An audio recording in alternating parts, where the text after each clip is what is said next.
අවසරයි ගෞරවනීය ස්වාමීන් වහන්සේ ශ්‍රද්ධා බුද්ධ සම්පන්න පින්වත්නි අපිට තවත් බ්‍රහස්පතින්දාවක් 28 වෙනිදා අපේ ජනවාරි මාසයේ 2022 අපි සතිපත පවත්වන ධර්ම දේශනාවටයි වේලාව ගන්න බලාපොරොත්තු වෙන්නේ. ශිළුම දෙනායේ සඳහා tempත් වෙමු. tempත් වෙලා සාදුකාරයක් පවත්වමු.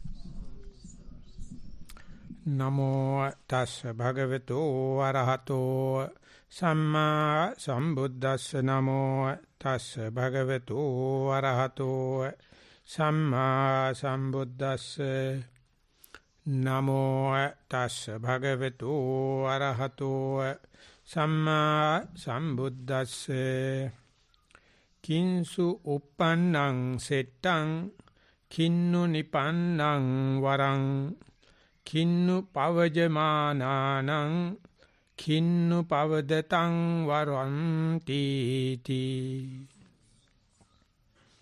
ගෞරවනීය ස්වාමීන් වහන්සේ ශ්‍රද්ධා බුද්ධ සම්පන්න පින්වත්නි, මේකත් තවත් දේවතාවෙක් විසින් සරුවච්චන් වහන්සේ එල්ල කරගෙන අරමුණු කරගෙන නගන ලද ප්‍රශ්නයක්. එහෙම නැත්නම් දේවතා සංයුත්තේ සගතක වර්ගයේ තවත් සූත්‍රයක්. ඉතින් ඒකේ තියෙන්නේ ගාතාවක් මාර්ගයෙන් දේවතාවෙක් ප්‍රශ්නයක් නගනවා. එතකොට සමාට එක ගාතාවකින් සමාන දෙකකින් සරුවචනංශය උත්තර දෙනවා. ඉතින් මේ සූත්‍රයේ තියෙන පුංචි වෙනසක් තමයි ඒ දේවතාව ප්‍රශ්න අහනකොට ළඟ ඉන්න තව දේවතාවෙක් ඒකට උත්තර දෙනවා. එතකොට අපිට කියන්න පුළුවන් ඒක සාමාන්‍ය බුද්ධියෙන් දෙන උත්තරයක්, එහෙම නැත්නම් ලෞකික ඥාන වලින් දෙන උත්තරයක්. ඊට පස්සේ සරුවචනාංශේ නිගමන ගාතාවක් නැත්නම් ඒ දෙබස උත්කෘෂ්ඨ තත්ත්වයටපත් කරමින් උත්තරයක් දෙනවා. එතකොට ඒක සරුවචන විග්‍රහයක්. ඉතින් අපිට එතකොට ප්‍රශ්නේ වැටෙනවා නම් ඒකට දෙන්න පුළුවන් ව්‍යවහාරික උත්තරේ, නැත්නම් මේ ලෞකික උත්තරේ මෙහෙමයි. ඒ වගේම සරුවචන උත්තරේ, ලෝකෝත්තර උත්තරේ මෙහෙමයි. ওই දෙකම අපි දන්නවනම් අපි මේවට කොහොමද පිළිපදින්න ඕනේ? අපි මේ ගත කරන භාවනාමය ජීවිතයක් අනුව, පැවිදි ජීවිතයක් අනුව, අරණ්‍ය වාසී ජීවිතයක් අනුව. ඉතින් ඒ නිසා අපි පැතිකඩ තුනකින් මේ ප්‍රශ්නෙට බලනවා. ප්‍රශ්නයක් වෙන්නේ කොහොමද? අපේ සාමාන්‍ය බුද්ධියෙන් වෝහාරික උත්තරේ, භෞතික ඥාන උත්තරේ මොකද්ද? ඊට පස්සේ ඒකට නිගමනය අපි කවුරුත් පිළිගන්න සරුවචන් වහන්සේ දෙන උත්තරේ මොකද්ද? කිංසු uppannං සෙට්ටං. මොකක හට ගැනීමද වැදගත් වෙන්නේ. ඉතින් ලෝකේ හැම වෙලාවෙම දේවල් හට ගන්න. ඒක මේ දේවතාව ප්‍රශ්නයක් අහුවත්, තව දේවතාවෙක් උත්තර දුන්නත්, බුදුචානන්සේ උත්තර දුන්නත් නැතත් හට ගැනීමක් තියෙනවා. ඉතින් එතකොට මේ දේවල් හට ගැනීමේදී කොයි එකද හොඳයි කියන එකෙන් ඒ කියන කෙනාගේ තාරාතිරම වැටෙනවා. දේවල් හට ගන්න. හැම වෙලාවෙම හැමදේම හට ගන්න. ඒ හට ගන්න දේ වලින් මම අවධානය යොමු කරන්නේ මොකද්ද? ඒ බවට මමපත් වෙනවා. ඒ වගේම අහවල් දේ හට ගැනීම හොඳයි කියලා මම නම් කරනවා නම් ඒකෙන් මගේ මතිමතාන්තර, මගේ පෞරුෂත්වය, මගේ රුචි අරුචිකම්, මගේ ප්‍රමාණ තේරෙනවා. ඉතින් ඒකට දේවතාව දෙන්නේ බීජං uppannං සෙට්ටං. මේ ලෝකෙට ආහාර සපේන බීජ ඉපදීම හොඳයි.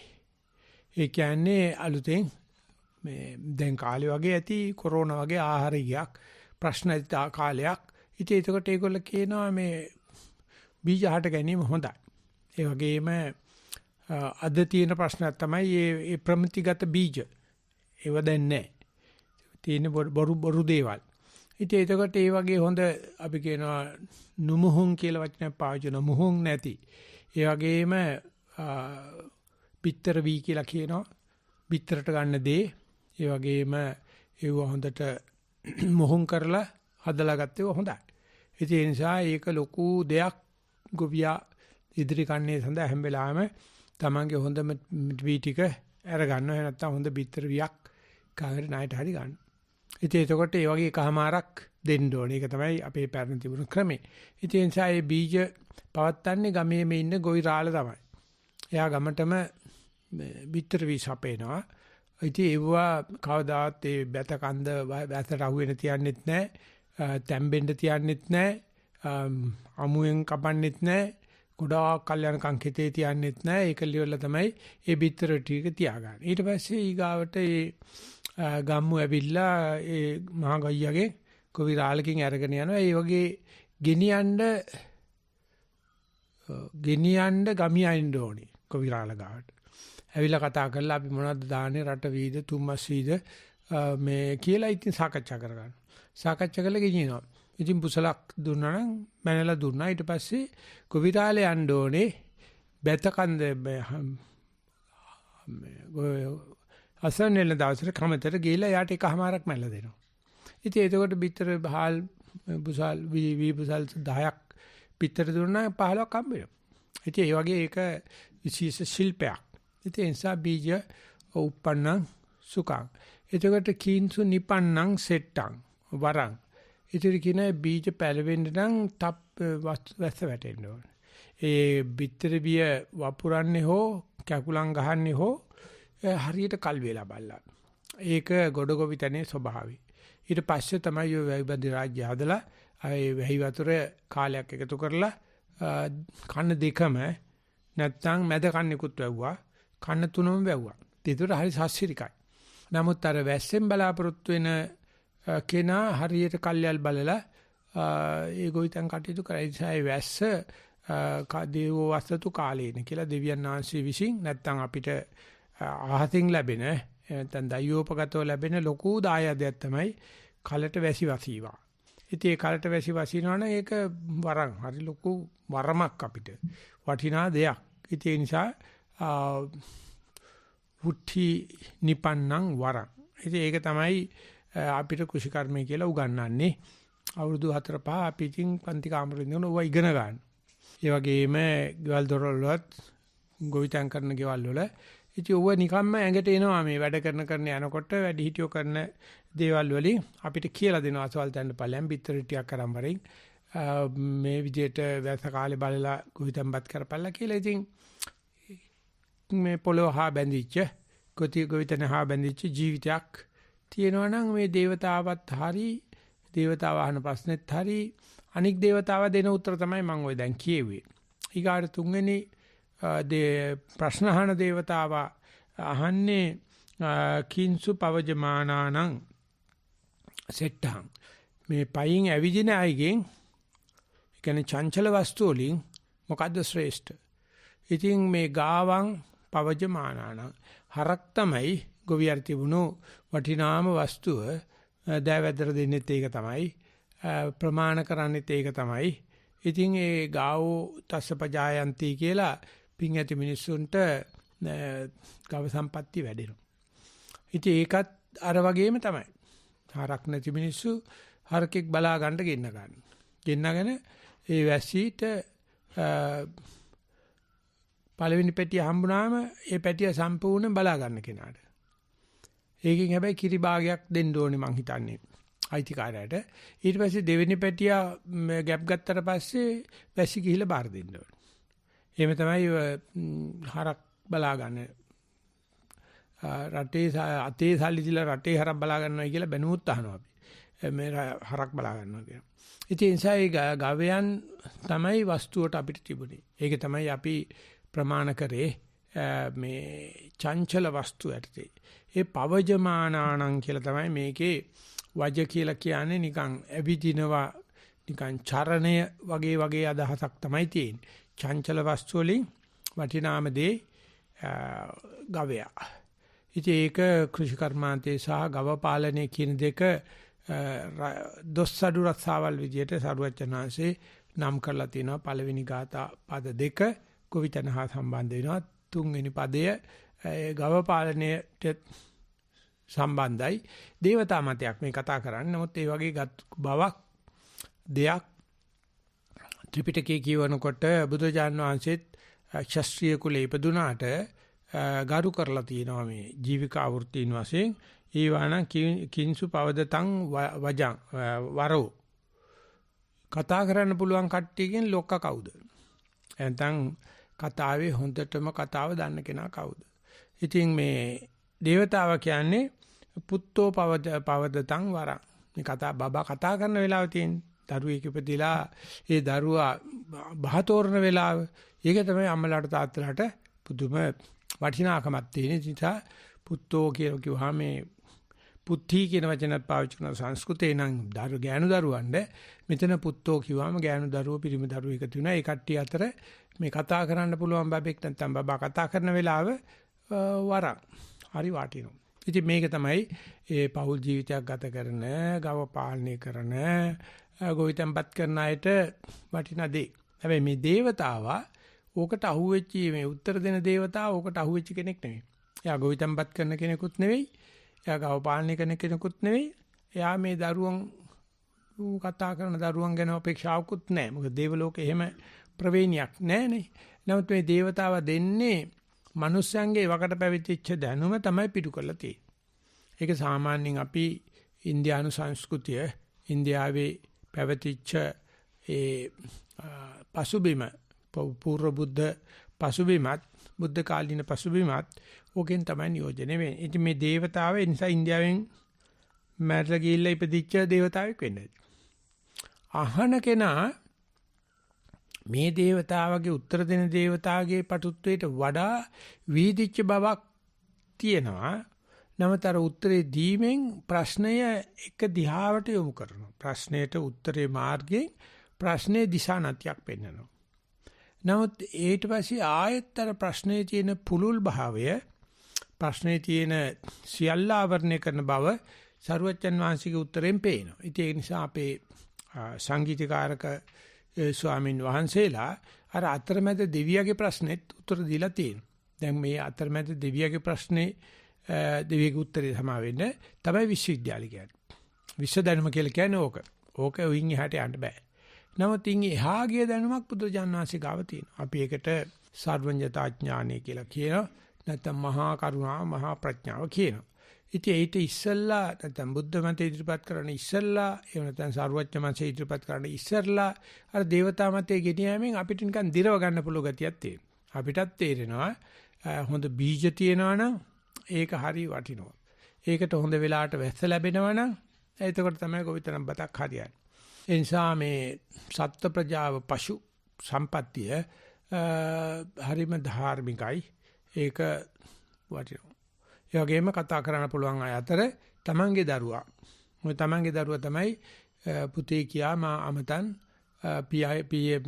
පියාණනේ කියලා කතා කරන දරුවානේ. ඒත් දරුවා කතා කරන වෙලාව කියනකොට උසුරු කුමාරෙක් විදිහට තමයි අම්මට තාත්තට වෙයි. ඒක මිලරේපාගේ අමාවතුරේ ඒ මිලරේපා කියනවා දරුවෙක් හදන දෙමාපියෝ ඒ දරුවා කිරිබොන වයසේ ඉඳලා තනිපනි ගාලා නැගිටලා ඒ වචන කතා කරන තැනට එනකොට සම්පූර්ණ සුරංගනා ලෝකයක්. ඊට පස්සේ කුණුහරුප කියනකොට යක්ෂයෙක් බාටපත් වෙනවා. ඊටසේ කැත්ත පොල්ලක් කරන්න කියලා තාත්තට ගහනකොට අම්මට ගහනකොට ඔන්න දරුවන් පිළිබඳ පාඩමක් හම්බ වෙනවා. ඒක දැන් ඉන්න කට්ටිය නම් හොඳට හම්බ වෙනවා. ඒ මොකද කිසිම එකම දරුවෙක්වත් අද දෙමාපියන්ට ප්‍රේම කරන්නේ නැහැ. මොකද මේ උගන්වීම් ක්‍රමවලදී දෙමාපියන් පේන්නේ අපිට බාධක ධර්මයක් විදිහට හැමදේම පාලනය කරන අනවශ්‍ය දෙයක්.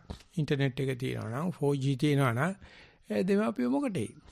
ඊට හොඳටම දරුවා නැතුවම බැරුව හැදෙන දුවක් දැකලා ඒ අම්මා කිව්වලු දැන් බෑන්ට ඔයාලට වතුර බොන්න ඕනචා කන්න ඕනචා මොනවා වුණත් අම්මේ කියලා කෑ ගහන මම හොයලා දෙනවා. ඉතින් ඔයාට කවදා හරි මම නැති වෙච්ච දවසේ මොකද වෙන්නේ? මම ඒක Google ගිහිල්ලා සර්ච් කරනකලු අම්මා නැති වෙච්චා මොකද කරන්න ඕනේ කියලා. ඒක කියයි කිව්වලු. ඔයා නැති වෙන්නකෝ ඊට පස්සේ මම බලාගන්න. ඉන්නකම් ඔයා මට වැඩ කරලා දෙන්න. එතකොට දෙමාපියෝ අර දරුවගේ දේවල් ඔක්කොම සපෙලා දෙන්න වෙනවා. නැත්තම් දරුවා ගිහිල්ලා Google සර්ච් කරනවා. අම්මා නැති වෙච්චා මොකද කරන්නේ? ඊට ඉන්න විචාරද ඕන තරම් උත්තර දෙන්න. ඉතින් ඒ නිසා දෙමාපියෝ කියලා කියන්නේ දැන් ඉස්සර වගේ අර ගෙදර බුදුන් පූර්වාචාර කතාවක් නැහැ. ඒ දෙමාපියෝගේ වැඩ ටික ගන්න එක තමයි කරන්නේ. ඒක තමයි අද තියෙන උගන්වීම් ක්‍රමය. අපි චෝතනින් ඕක නතර කරලා අපි යමු සරුවච්ච විග්‍රහය මොකද්ද කියලා බලන්න. එතකොට කුමක ඉපදීමක් වටිනවද? කිංසු උප්පන්නං සෙට්ටං. බුදුජානනාංශ කියන්නේ අවිජ්ජා උප්පන්නං සෙට්ටං. විද්‍යා උප්පන්නං සෙට්ටං. විද්‍යා ධර්ම. මේ ලෝකේ කියන්නේ මොකද්ද? ඇයි මේ දරුවෝ හම්බ වෙන්නේ? ඇයි මේ හරක්? ඇයි මේ වැස්ස? කියන එක ඔක්කොගම පෙන්නන මේ දේවල් වල යෙදී සැදී පැහැදීගෙන මේ සංසාරේ පවත්තන එකයි ලෝකේ පවත්තන එක වෙනුවට අපි මේකේ දාස වෙලා තියෙන හැටි මේ චක්‍රයට අහුවෙලා වටබලල් යන හැටි ඒකල්ල ගිහිල්ලා එකිනෙකාට නියව ගන්න හැටි අරක හොඳයි මේක හොඳයි කියලා ඌ මට වැඩිය හොඳයි මට ඌ වැඩිය හොඳයි කිය මේ නටවනකොට කොච්චරක් අපි ළඟ විද්‍යාවක් පහළ වෙන්න අඩුපාඩුකම් තියෙනවද කියලා මේ කියන හතරෙන්ම අපි දාස භාවයට බඳිනවා. ඒක නිසා බුදුරජාණන් වහන්සේ සඳහන් කරලා තියෙනවා විද්‍යා උප්පන්නං සෙට්ටං.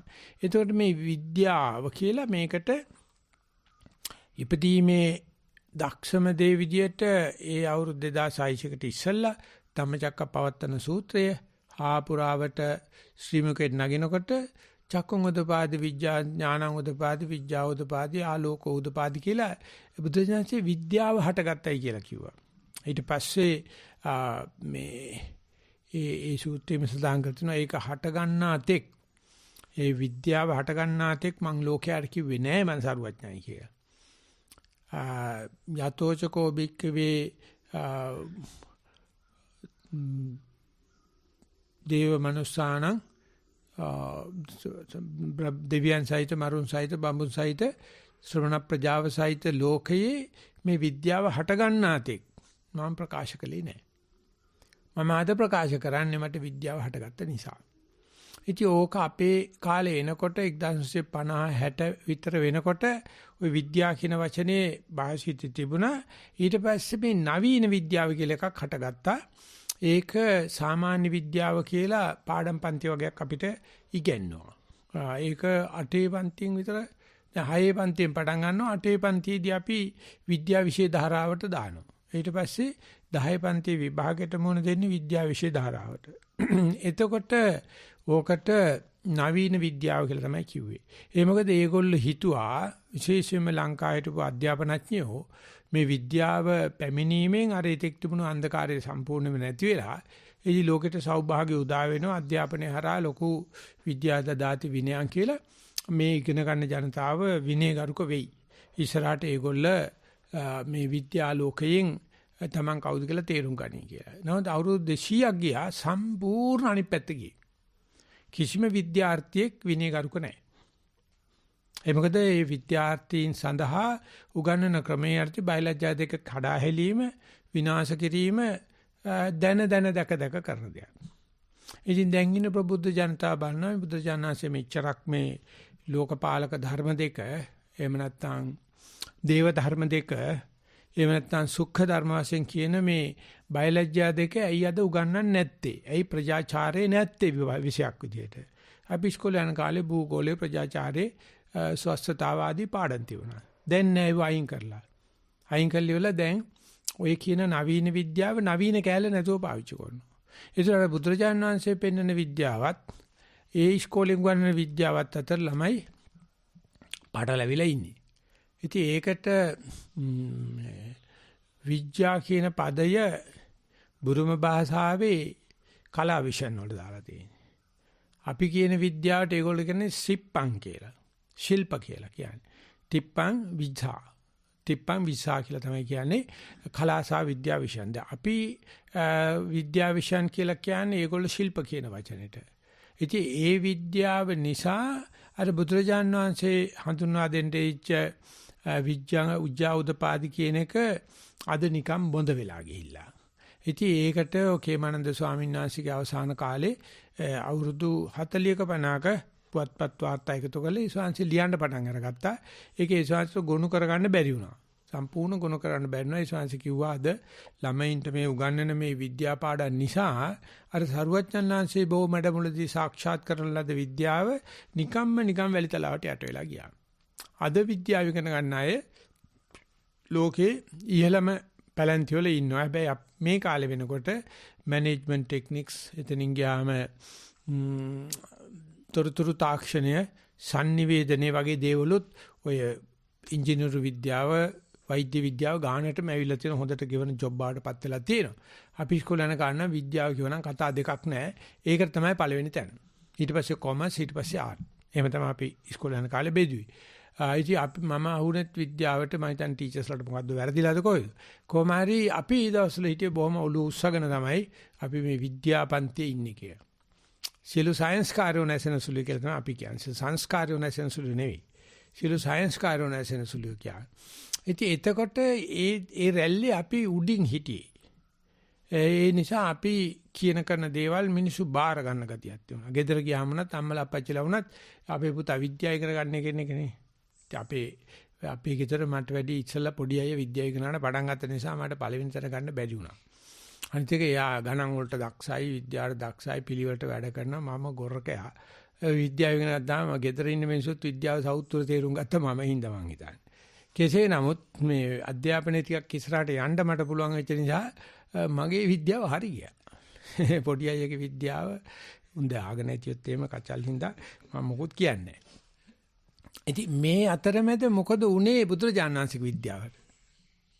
ඒ සම්පූර්ණ පොතට සීමා වුණා. පොතට සීමා වෙලා ඒ පොතත් නැතුව ගියා. ඒක පුස්කොළ පොතකට ගිහිලා පුස්කොළ පොතත් නැහැ. ඔය ඥානාරාම ස්වාමීන් වහන්සේ අවුරුදු 12 13 වගේ පැවිදි වෙලා පන්සල් අධ්‍යාපනය ලැබලා ඉතින් තේරලා තියෙනවා මේ පන්සල් කිපිරියෙන් අධ්‍යාපනය ලැබලා සාමණේර නමක් විදියට මේ පැවිද්දයි මේ ගිහිය අතර වෙනසක් තියෙනවා කියන. මේ පැවිද්දට උනත් ගිහියට උනත් මේක බලන්න පුළුවන්. මොකද්ද මේ පැවිද්දේ අර්ථය කියලා බලනකොට මේක පොඩි අහුවෙලා තියෙනවා මේකේ පැවිද්දට මේ භාවනාවක් කියලා එකක් තියෙනවා කියලා. එතකොට අර අකුරු ඉගෙන ගත්ත නිසා පන්සල් වල ඉන්නකොට ඔය ආතර පන්සලේ ඉඳලා තියෙනවා. දේවගොඩ පන්සලේ ඉඳලා තියෙනවා. ඒ දවස්වල තියෙන පුස්කොළපත් පුළුවන් තරම් උත්සාහ කරලා තියෙනවා කළුපිරි මදින්න. කළුමිරි බඳුනා කියලා කියන හොඳටම ගලකට අඟුරු දාලා කොටලා කුඩු කරලා ඒකට පොල් තෙල් ටිකක් දාලා ඕක හදා ගන්නවා නිකන් තලපයක් වගේ. ඒකල පුස්කොළපත තියලා රෙදි කැලක තියලා මැද්දාම පුස්කොළපතේ අකුරු කළු පාට වෙනවා. අනිත් ඒවා මැකිලා යනවා. ඉතින් මේක ලියනකොට පුළුවන් තරම් බල්ලා තියෙනවා මේ භාවනාව. කිසිම තැනක නැහැ. තියෙන පුස්කොළපත් පුළුවන් තරම් හොයලා බලලා තියෙනවා කිසිම තැනක භාවනා ක්‍රමයක් නැහැ. ඒ කියන්නේ අර විද්‍යාව ලැබෙන එහෙම නැත්නම් සීල සමාධි ප්‍රඥාවල තියෙන ප්‍රඥා පැත්තට යනකොට විද්‍යා පැත්ත. එහෙම තේමාවක්, එහෙම ප්‍රතිපදාවක්, එහෙම සම්පූර්ණ කතන්දරයක් තිබිලා නැහැ. තිබිලා තියෙන යම් ප්‍රමාණයක් සමත භාවනාව. එහෙම නැත්නම් සමාධි භාවනාව පිළිබඳව අතනින් මෙතනින් කැඩිච්ච කැලටියක් හම්බෙලා තියෙනවා. ඒකත් උත්සාහ කරලා තියෙනවා. ඒක උනත් කරන්න ගුරෙක් ඉඳලා නැහැ. ඔය මම හිතන්නේ 20 ගණන් 30 ගණන් 20 ගණන් විශේෂයෙන්ම 30 ගණන් 40 ගණන් වෙනකොට. ඉතින් කොහොම හරි ඒ තොරතුරු එකතු කරලා තියෙනවා. එකතු කර කර ඉඳද්දී ඒ කියන්නේ මේ ලංකාවේ තත්ත්වේ ඒ ස්වාමීන්චර ඒ දවස්වල උඟක් අඩුයි පිටරවලට එක සම්බන්ධතා කෙසේ නමුත් බුද්ධ ජයන්තියට ඔය බුරුම ස්වාමීන්චේ වැඩම කරනකොට මේ ස්වාමීන්චේ ඉතාම අවශ්‍යතාවය හොයා හිටපු දේ මේ ස්වාමීන් වහන්සේලා කියන්න පටන් ගත්තා. කියනකොටම නිතන් තිත්ත පොණ කඩදාසියකට තින්ද බින්දුවක් අදුනා වගේ එකපාරට මේක අල්ලගත්ත දනව් කන්දේදී. අල්ලගත්තට පස්සේ බුරුම කට්ටියක් දැනගත්ත මුන්දට පුළුවන් කාට හරි කියලා දෙන්න කියන මට්ටමට ලොකු ස්වාමීන් වහන්සේගේ අර පුරුක සම්බන්ධතාවය දන්වල පුරුක් ගැස්සුණා. ඊට පස්සේ ගල්දුවේ පණ්ඩිත ස්වාමීන් කිව්වා අනේ ස්වාමීන් වහන්සේ මේ මට නම් ඕක කොච්චර තේරෙන්නේ මේ ඔබ වහන්සේ මේ ගැටි ගහගත්ත හැටි ලියලා දෙන්නේ. ඊට පස්සේ විදර්ශනා පරපුර කියලා පොතක් ලිව්වා. ඒ ලිව්වේ ඒකාන්තයෙන්ම අර පණ්ඩිත ස්වාමීන්ගේ ඉල්ලීමට ඒකෙ පෙන්නනවා ඉදා වෙනකොට කොච්චරක් පොතකවත් එවන්තන් චින්තාමේ වශයෙන්වත් භාවනාමේ වශයෙන්වත් හොයන්න බැරි තරම් කාලේ වැලිතලාවට මේක යට වෙලා තිබිලා තියෙනවා බෞද්ධ භික්ෂුවක් ලංකාවේ. ඒ කියන්නේ හොයනකොට ඒ කියන්නේ විද්‍යාව කියනක හොයනකොට හම්බුනේ අර බුරුමෙන් ආපු ධර්මදූත ස්වාමීන් වහන්සේලාගෙන් ලැබිච්ච අස්වැසිල්ල පොට. ඒක ඒ ස්වාමීන් වහන්සේ ප්‍රගුණ කරා. ප්‍රගුණ කරලා ජීවිතයේ පසුභාගයේ සම්පූර්ණයෙන්ම ගත කරේ ඒකට. ඒ අනුව තමයි අහම්බෙන් වගේ මේ නිස්සන් වනයේට ස්වාමීන් වඩම්මකට මේ වගේ තැන් හැදුවේ. නැත්තම් මේක හදපු ස්වාමීන් වහන්සේට එහෙම ඒක පිළිබඳ හැඟීමක් නැහැ. හැබැයි දන්නවා මට හැඟීමක් නැති බවක් දන්නවා. හැඟීම තියෙන ඇත්තෝ ඉන්න බවක් දන්නවා. ඒක තමයි කල යුත්තේ බවක් දන්නවා. ඒක 1964 මේක ගොනු වෙලා තියෙනවා. ගොනු වුණාට පස්සේ 67 තමයි ඉස්ලාම සංඝයා වහන්සේලා මේකට ඇවිල්ලා ලොකු ස්වාමීන්ගේ ආభాසය ලැබිලා අවුරුදු 25ක් එක දිගටම ලොකු ස්වාමීන් වහන්සේ මෙහි ගත කරමින් ඒ කටයුතු කරගෙන ගියා. ඉතින් එතකොට ඒ ස්වාමීන් වහන්සේ නැත්නම් අපේ ලොකු ස්වාමීන් වහන්සේ සංස්ථාවේ ප්‍රධානාචාර්ය ප්‍රධාන කර්මස්ථානාචාර්යවරුන්ට මේ දාන කතා, සීල කතා, සමාධි කතා වලට වැඩිය උත්සාහ කරේ ඒක නම් කොහෙන් වරි හොයන්න පුළුවන්. මේ ප්‍රඥාවට, මේ විද්‍යාවට, මේ විපස්සනාවට තැන දෙනවා කියන එක. ඉතින් ඒක යෝගාශ්‍රම සංස්ථාවේ ඇතුළත වගේම බාහිර හිටපු ගිහියෝ කීප දෙනෙක් දැනගෙන හිටියා. මේ ස්වාමීන් වහන්සේ නමක් ඉන්නවා. ඒ ස්වාමීන් වහන්සේව ළඟට යන්න බැරිකම තියෙනවා. හැබැයි ඒ ස්වාමීන් වහන්සේට එක්ක තියෙන තැන දන්නව නැත්නම් ඒ ස්වාමීන් දන්නවයි කියලා. ඉතින් එහෙම දැනුමක් දුසමාන ආරංචියක් තිබුණ තැනක් තමයි නිල්ලඹ කියන්නේ. නිල්ලඹ භාවනා මධ්‍යස්ථානයේ හැදුනා. ඉතින් ඒගොල්ලෝ වරින් වර ඇවිල්ලා තියෙනවා ලොකු සාංශ හම්බෙන්න බොහොම අමාරුවෙන් දිනයක් අරගෙන. හැබැයි ලොකු සාංශ දිනයක් දුන්නොත් නම් හොඳට කතා කරලා තියෙනවා. කතා කරලා ලොකු ස්වාමීන් වහන්සේම පොතක් ලිව්වා. සමත විදර්ශනා භාවනා මාර්ගය කියලා. ඊට පස්සේ ලොකු සාංශයට අවුරුදු 80 සම්පූර්ණ වෙනකොට ලෙඩ වෙලා ස්වාමීන් වහන්සේ හිතලා තිනවා මේ අවසානයි කියලා. හිතලා අදහසක් කියලා තියෙනවා කවදාකවත් නැතුව මට 89කට දානයක් දෙන්න ඕනේ කියලා. පස්සේ ඒකට පැවතිච්ච භාවනා ශාලාව කාමර 8කට කඩලා 8 දවස් 10ක් දානයක් දීලා තියෙනවා. ඒ වෙලාවේදී සංඝයාත් ටිකක් ඇතුළත සංඝයාත් ටිකක් කලබලයටපත් වෙලා තියෙනවා. ලොකු සංසේ අපවත් වෙනවනම් ඊගාට කවුරක්වත් නැහැ මේක කරගෙන යන්න. මොකද කිසිම කෙනෙකුට ඒ අර විදර්ශනා පරපුරේ ඇතිවෙච්ච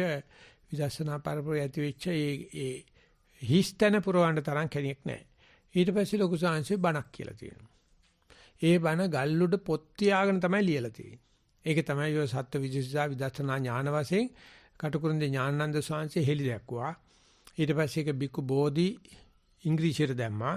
ඒකෙන් ගියා ලෝකෙට ඒ විදර්ශනා පරපුර තව ඉදිරියට පියවරක් තිබ්බා. විදර්ශනා ඥාන මට්ටම නැත්තම් සත්ත්ව විසුද්ධිසා විදර්ශනා ඥාන කියලා. ඉතින් ඒකෙන් අර මැකිලා තිබුණු අර විද්‍යාව මතුණා. ඉතින් මතුවීම හරි ශ්‍රේෂ්ඨයි.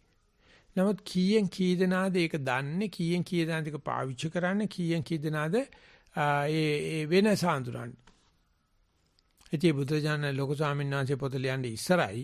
පොත ලියුවට පස්සේ වගේ ප්‍රගමනයක් නම් තියෙනවා. ඒක ඉතින් අනිවාර්යයෙන්ම කියන්න ඕනේ. නමුත් තාමත් අර විද්‍යාවේ හට ගැනීම මේකයි වැදගත්ම දේ කියලා දන්නේ නැතුව තාමත් අර පූජා විදි, තාමත් අර සාමාන්‍ය සම්ප්‍රදාන කුල ආගමික කටයුතු කිරීම හුවා දක්වන ගතියකුත් තියෙනවා. ඉතින් ඒක දිහා බලන්න ඉන්න පුළුවන්. නිස්සරණවනේ ඉඳලා ලෝකේ දිහා බලනකොට පේනවා ඒ දර්ශනය. ලෝකේ ඉඳලා නිස්සරණවනේ දිහා බලනකොට කිසිම වෙනසක් නැහැ. මේක සාමාන්‍ය භාවනා මධ්‍යස්ථානය. එන්නේ කට්ටියත් එන්නේ මෙතෙන්ටත් ඇවිල්ලා බෝධි පූජාවක් තියන්න පුළුවන් වෙයි.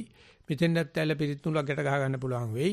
මෙතෙන්ටත් ඇවිල්ලා දුවට බබෙක් හම්බෙන්නේ නැත්නම් මේ ආශිර්වාදයක් කරගන්න පුළුවන් වෙයි කියලා එනවා. ඒකට දොස් කියන්න බෑ. මොකද ඒක තමයි මිනිස්සු බලාපොරොත්තු වෙන. නමුත් නිස්සාරණේ පැත්තේ ලෝකෙදියා බලනකොට පේනවා කොච්චරක්නම් මේ අර මේ හරක් හට ගන්න එක හොඳයි, බීජ හට ගන්න එක හොඳයි කියන කතාවල් කියනවා මිසක් අර විද්‍යාව හට ගැනීම හොඳයි කියලා. විද්‍යා උදපාදි කියන එක. ඉතින් ඒ විද්‍යාව හට ගන්න විද්‍යාව පිළිබඳව ලෝකෙ මේටි ඉස්සලා මොහන්දාජාරෝ හරප්පා වගේ ශිෂ්ටාචාර එහෙ නැත්නම් බටහිර තිබුණේ මේ ශිෂ්ටාචාරවල මේ මිනිස්සු පුදුම විදියට මේ දැනුමට තැන දීලා තිබිලා තියෙනවා. ඉතින් කියනවා මේ ඇට්ලැන්ටික් ශිෂ්ටාචාරය වගේ තැන්වල මම හිතන්නේ මත වෙන්න ඇති මේ දැනුම ස්පටිකීකරණය කරන්න පුළුවන් කමක් තිබිලා තියෙනවා කියලා. හොඳට දැනුම තියෙන එක්කනා දැන් මැරලා යනවනේ. හොඳටම වයසක හොඳටම දන්න කෙනා නැතුණාට පස්සේ දැනුම නැති වෙනවනේ. ඒගොල්ලෝ පුස්තකාල හැදුවේ නෑ. ඒගොල්ලෝ හැදුවේ දැනුම තියන අයගේ දැනුම ස්පටිකීකරණය කරා නිකන් ප්‍රිස්ම වාගේ. ඒව තමයිලු පුස්තකාල වල තියෙන්නේ. ඉතින් ඒගොල්ලෝ හිතනවා තාමේ ඇට්ලැන්ටික් සාගරය යට මීටර 2ක් විතර යට සම්පූර්ණ ශිෂ්ටාචාරයක් තියෙනවා. එතන කියන්නේ මායා ශිෂ්ටාචාරය තියෙනවා. ඒක ඇතුලේ ඇති කියලා මේ විද්‍යාව නැත්නම් මේ දැනුම පිටු කරලා එතන ස්පටිකකරණ එක ක්‍රිස්ටලයිස් කරලා තියෙනවා කියලා. ඉතින් ඒ වගේ දැනටත් ආටිෆිෂල් ඉන්ටෙලිජන්ස් නැත්නම් ආටිෆිෂල් IT ටෙක්නොලොජි එක ඒගොල්ලෝ බලනවා මේ තියෙන දැනුම පුළුවන් ද කියලා පුද්ගලයාගෙන් අයින් කරන්න. ඒක තමයි ආටිෆිෂල් ඉන්ටෙලිජන්ස් කියන්නේ මේකමයි. රෝබෝට්ස්ලා දාලා කරනවා. හරියටම වැඩේට කරනවා. ඉතින් ඒ කරගෙන යනකොට වැඩෙන්නේ භෞතික தත්ත්වය විතරයි කියන එක. වැඩෙන්නේ ලෞකික தත්ත්වය විතරයි කියන එක ඒගොල්ලන්ට ගාණක් නැහැ. මොකද භෞතික ලෝකෝත්තර ලෞකික දෙකම දන්න කට්ටිය ওই ආටිෆිෂල් ඉන්ටෙලිජන්ස් වලට කැමතියි. ඒ නිසා ඒක අධ්‍යාපනයේ වගේම හුනියමක් වෙලා තියෙනවා. ඒක විද්‍යාවක් කියන මට්ටමට. නැත්තම් විද්‍යාවේ ඉහළම මට්ටම තමයි මේ කෘත්‍රිම ඥානය නැත්තම් ආටිෆිෂල් ඉන්ටෙලිජන්ස්. ඒකට අපි ණය විපස්සනාව කියලා කියනවා. අපි ඒකට අනුමාන ඥාන කියලා කියනවා. අන්වය ඥාන කියලා කියනවා. ඒක වැදගත් තමයි. වැදගත් උනාට අර ප්‍රත්‍යක්ෂ ඥානය තමයි, පච්චක්ක ඥානය තමයි, පච්චක්ක සිද්ධාව තමයි මෙතන විද්‍යාව කියලා කියන්නේ. ඉතින් ඒකත් අනුගාමනය කරන්නා වූ අනුමාන සිද්ධාවක් තියෙනවා. ඊගාවට සද්දෙය සිද්ධාවක් තියෙනවා. පච්චක්ක සිද්ධා, අනුමාන සිද්ධා, සද්දෙය සිද්ධා. ඉතින් අනුමාන ඥානය තමයි ඔය දික් කරන්න හදන්නේ. ඉතින් එතකොට අර පච්චක්ක සිද්ධාව කෙන්චි වෙනවා. පච්චක්ක සිද්ධාව මේ දුර්වල වෙනවා. පච්චක්ක සිද්ධාව නොසලකනවා. අර අනුමාන සිද්ධාව, පච්චක්ක සිද්ධාව ඉක්මවල යනවා. ගියාට පස්සේ විද්‍යා දෙක පටලවෙනවා. ඒ නිසා මේ විද්‍යා උදපාදි කියන එක කියන්නේ ඊගාව පදේට යන්න ඕනේ කිංසු නිපන්නං වරං. යම් දෙයක වැටීමක් බීජ පොළවෙන් උඩට හැදෙනවා. ඒකට අහසින් වතුර බිමට වැටෙනවා. අන්න ඒ වගේ යමක වැටීමක් වැදගත් කියනවා අවිජ්ජා නිපන්නං වරං. අවිද්‍යාව නැති කරන්න ඕන. ඉතින් අද විද්‍යාව හට ගන්නවා කියන එකත් අර වගේ ආටිෆිෂල් ඉන්ටෙලිජන්ස් එක ප්‍රත්‍යක්ෂ ඥානය නැත්නම් අනුමාන ඥානත් එක්ක පච්චක්ක ඥානත් ලොකු සටනක් තියෙනවා. සම්පූර්ණ රාජ්‍ය තාන්ත්‍ර එහෙම නැත්නම් মালටි බිලියන් කම්පැනිස් ඔක්කොම කරන්නේ අනුමාන ඥාන වඩන එක. ළමයිත් හරි කැමති අම්මා තාත්තා ඇසුරු කරනට වැඩිය ටැබ් එක ඇසුරු කරන්න. අම්මා තාත්තා ඇසුරු කරනට වැඩිය සෙල්ෆෝන් එක ඇසුරු කරන්න. අම්මලා තාත්තලා ඇසුරු කරන පන්ති කාමරයට යනට වැඩිය ටෙලිවිෂන් එක ගාවේ ඉන්න. ඒකේ ඒගොල්ලෝ දාන්න. ඒක හදාගත්ත කට්ටිය දාන්න. ඉතින් ඒගොල්ලෝ හිතන ඒ හරහා තමයි විද්‍යාව දෙන්න පුළුවන් කියලා. බැරිත් නෑ. දෙන්න පුළුවන්. නමුත් ඒකෙන් වෙන්නේ නම් දෙන්නේ නම් ඒක නෙවෙයි. වෙන එකක් දෙන්නේ. ඒකට යමක නැතිවීමක් එහෙම නැත්නම් ඇදහැලීමක් වර්ෂාව ඇදහැලෙනා වගේ. ඉතින් මෙතනදී දේවතාව අහන ප්‍රශ්නේ යමක ඇදහැලීමක් උතුම්ද දෙවෙනි දේවතාව කියන වර්ෂාව ඇදහැලීම හොඳයි කියලා. බුදුජාණන් වහන්සේ සඳහන් කළ තියෙනවා අවිද්‍යාව ඇදහැලීම හොඳයි කියලා. ඉතින් ඒක තමයි අපි මේ සීල ශික්ෂාවෙන් සමාධි ශික්ෂාවෙන් ප්‍රඥා ශික්ෂාවෙන් සිද්ධ වෙන්නේ. අන්නේ විදිහට මේ සීල සමාධි ප්‍රඥා වැඩෙනකොට හැලෙන අවිද්‍යාව දකින්න අපේ හිත කැමති නැහැ. මොකද අපි තමයි අවිද්‍යාව දෙවියෙක් කරගෙන තමයි අපි ජීවත් වෙලා තියෙන්නේ. ඒක ඒකාන්තයෙන් හැලෙනවා.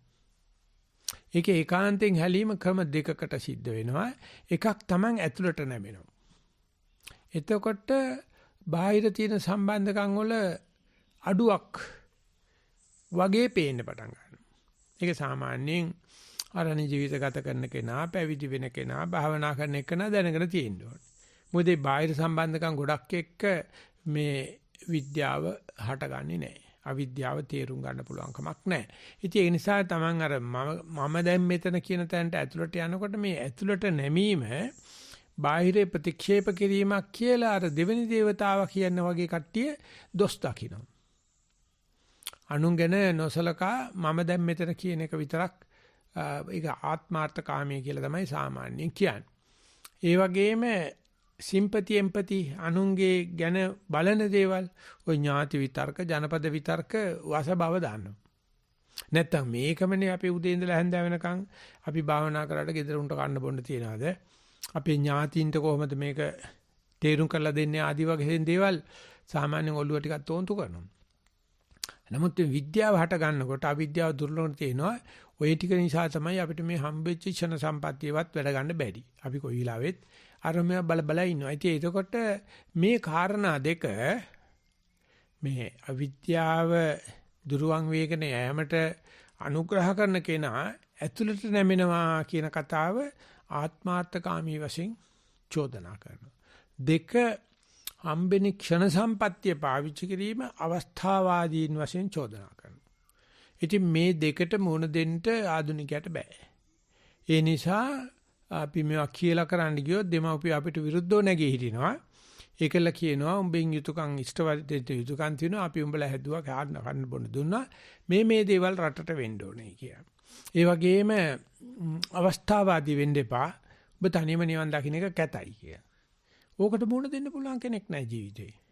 ඒකේදී නිකන් කාරණය ඉස්මතු කරන්න ගත්තොත් ලංකාව වගේ රටක හැදෙන කොල්ලෙක් ටිකක් හරි ඔකට දඩබ්බර උත්තරයක් දෙයි කෙල්ලෙකුට උත්තරයක් ඇත්තෙම නැහැ.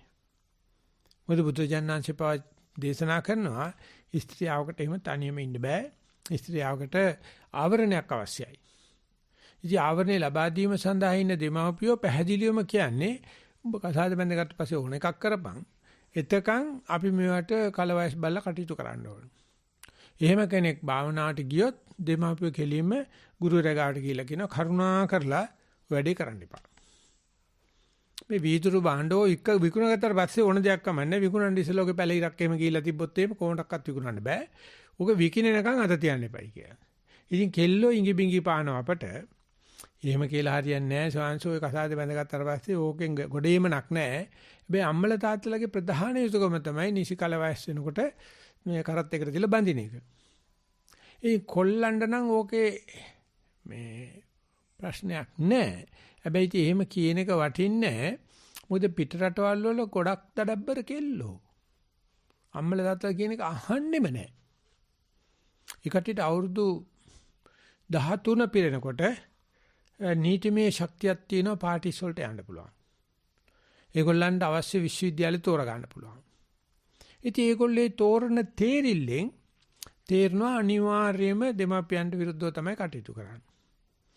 ඒ මොකද හේතුව දෙමාපියෝ සීමාව ඉක්මවලා කටයුතු කරනවා. මොකද ඇත්තටම හරියට අමාරු වැටෙනවා. ඒ තරුණ කාන්තාව තරුණ කොල්ලෝ හරියට අමාරු වැටෙනවා. ඉතින් ওই தત્ත්වේ නිසා අවිද්‍යාව තේරුම් අරගන්න තමන්ගේ විමුක්තිය සඳහා කරන හටනේ ජීවිතේ ප්‍රථම යාමේ කලු කෙස්ටිබියේදී යෞවනයේ මේ කරන්න ඕනේ කියලා බුදුරජාණන් වහන්සේ ඥාණයෙන් දැක්කට ඒ කෙනාට හරියට බාධා තියෙනවා. එයා පුද්ගලික වෙන්න හදනවා, ආත්මාර්ථකාමී වෙන්න හදනවා, අවස්ථාවාදී වෙන්න හදනවා කියලා.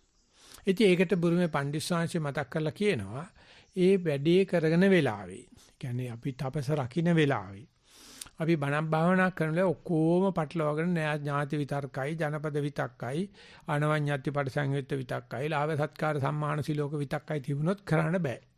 ඒ නිසා නිකම් සමනලයේ කෝෂගත වෙන්න වගේ ඔබට අනිවාර්යයෙන්ම පටිසල්ලාණේ අවශ්‍යයි. විවේකයේ අවශ්‍යයි.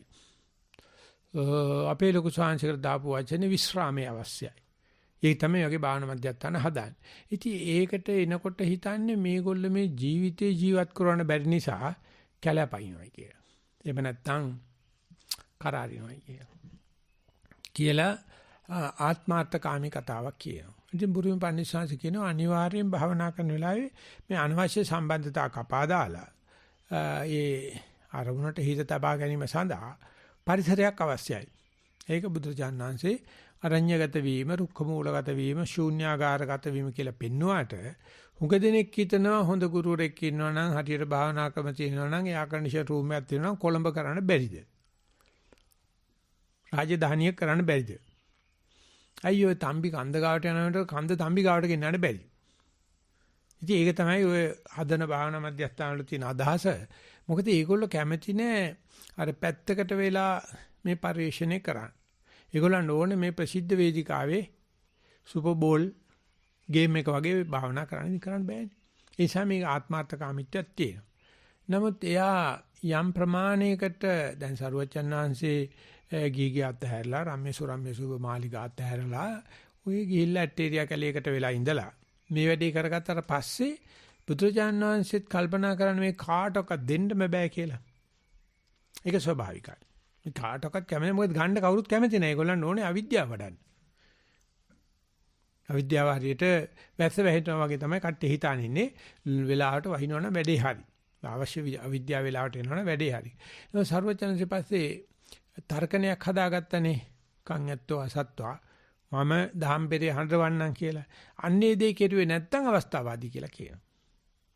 Taman අවබෝධ කරාට පස්සේ අකමැති වුණත් අනික් කට්ටිය කැමති නැහැ. කොහොමඩක්වත් කැමති නැහැ. ඒගොල්ලෝ කියන්නේ මේ අපිට මේ ටිකක් කාලා පිළ පැත්ත කරලා ඉන්නකොට මේ අනම්මනම් බන කතා කරනවා. ඌව අදාළ නැහැ. අපිට මේ යන්තම් මේ කොරෝනා නැතුව හිටියම්ම දැයි. රස්සාවක් කරගෙන හිටියම්ම දැයි. පවුලක් කාලා ජීවත් වෙච්ච යම්ම දැයි කියලා ඉන්නකොට මේ අදිමානුෂික தত্ত্ব අතීන්ද්‍රිය தত্ত্ব කතා කරන්නේ මොකටද කියලා. ඒ වයේදීත් ඒ தત્ත්වයේ තේරුම් අරගෙන ඒ ඇත්තන්ගෙම සුභ සිද්ධිය පිණිස විචක්ෂණව ඒ ටික පෙන්ලා දෙනවනම් අවස්ථාවාදී වෙන්නේ නැහැ. ඒසයි යෝගාවචරය තේරුම් ගන්න ඕනේ අපි යම් වෙලාවක දැනකටලා භාවනා කරනකොට අපි සියලු දිනාගෙම දාන ටිකත් බලාපොරොත්තු වෙනවා, සීනාසනයත් බලාපොරොත්තු වෙනවා, ඉඳුන් හිටු ඔක්කොම බලාපොරොත්තු වෙනවා. ඊට පස්සේ අපිට 1000කමාරක් හරි බානවට එකෙක් දෙනකොට ඕක හරියනවනේ. හරියන්න ඉඩ තියෙනවනේ. ඊට පස්සේ කොන්දේසි විරහිතව එයාට 18ම ඇති වෙන්න වැඩ කරන්න ඕනේ. වැඩ කළා කියන්නේ මෙහෙම තමයි. තාමත් මම සිව්පසෙන් තමයි යැපෙන්නේ.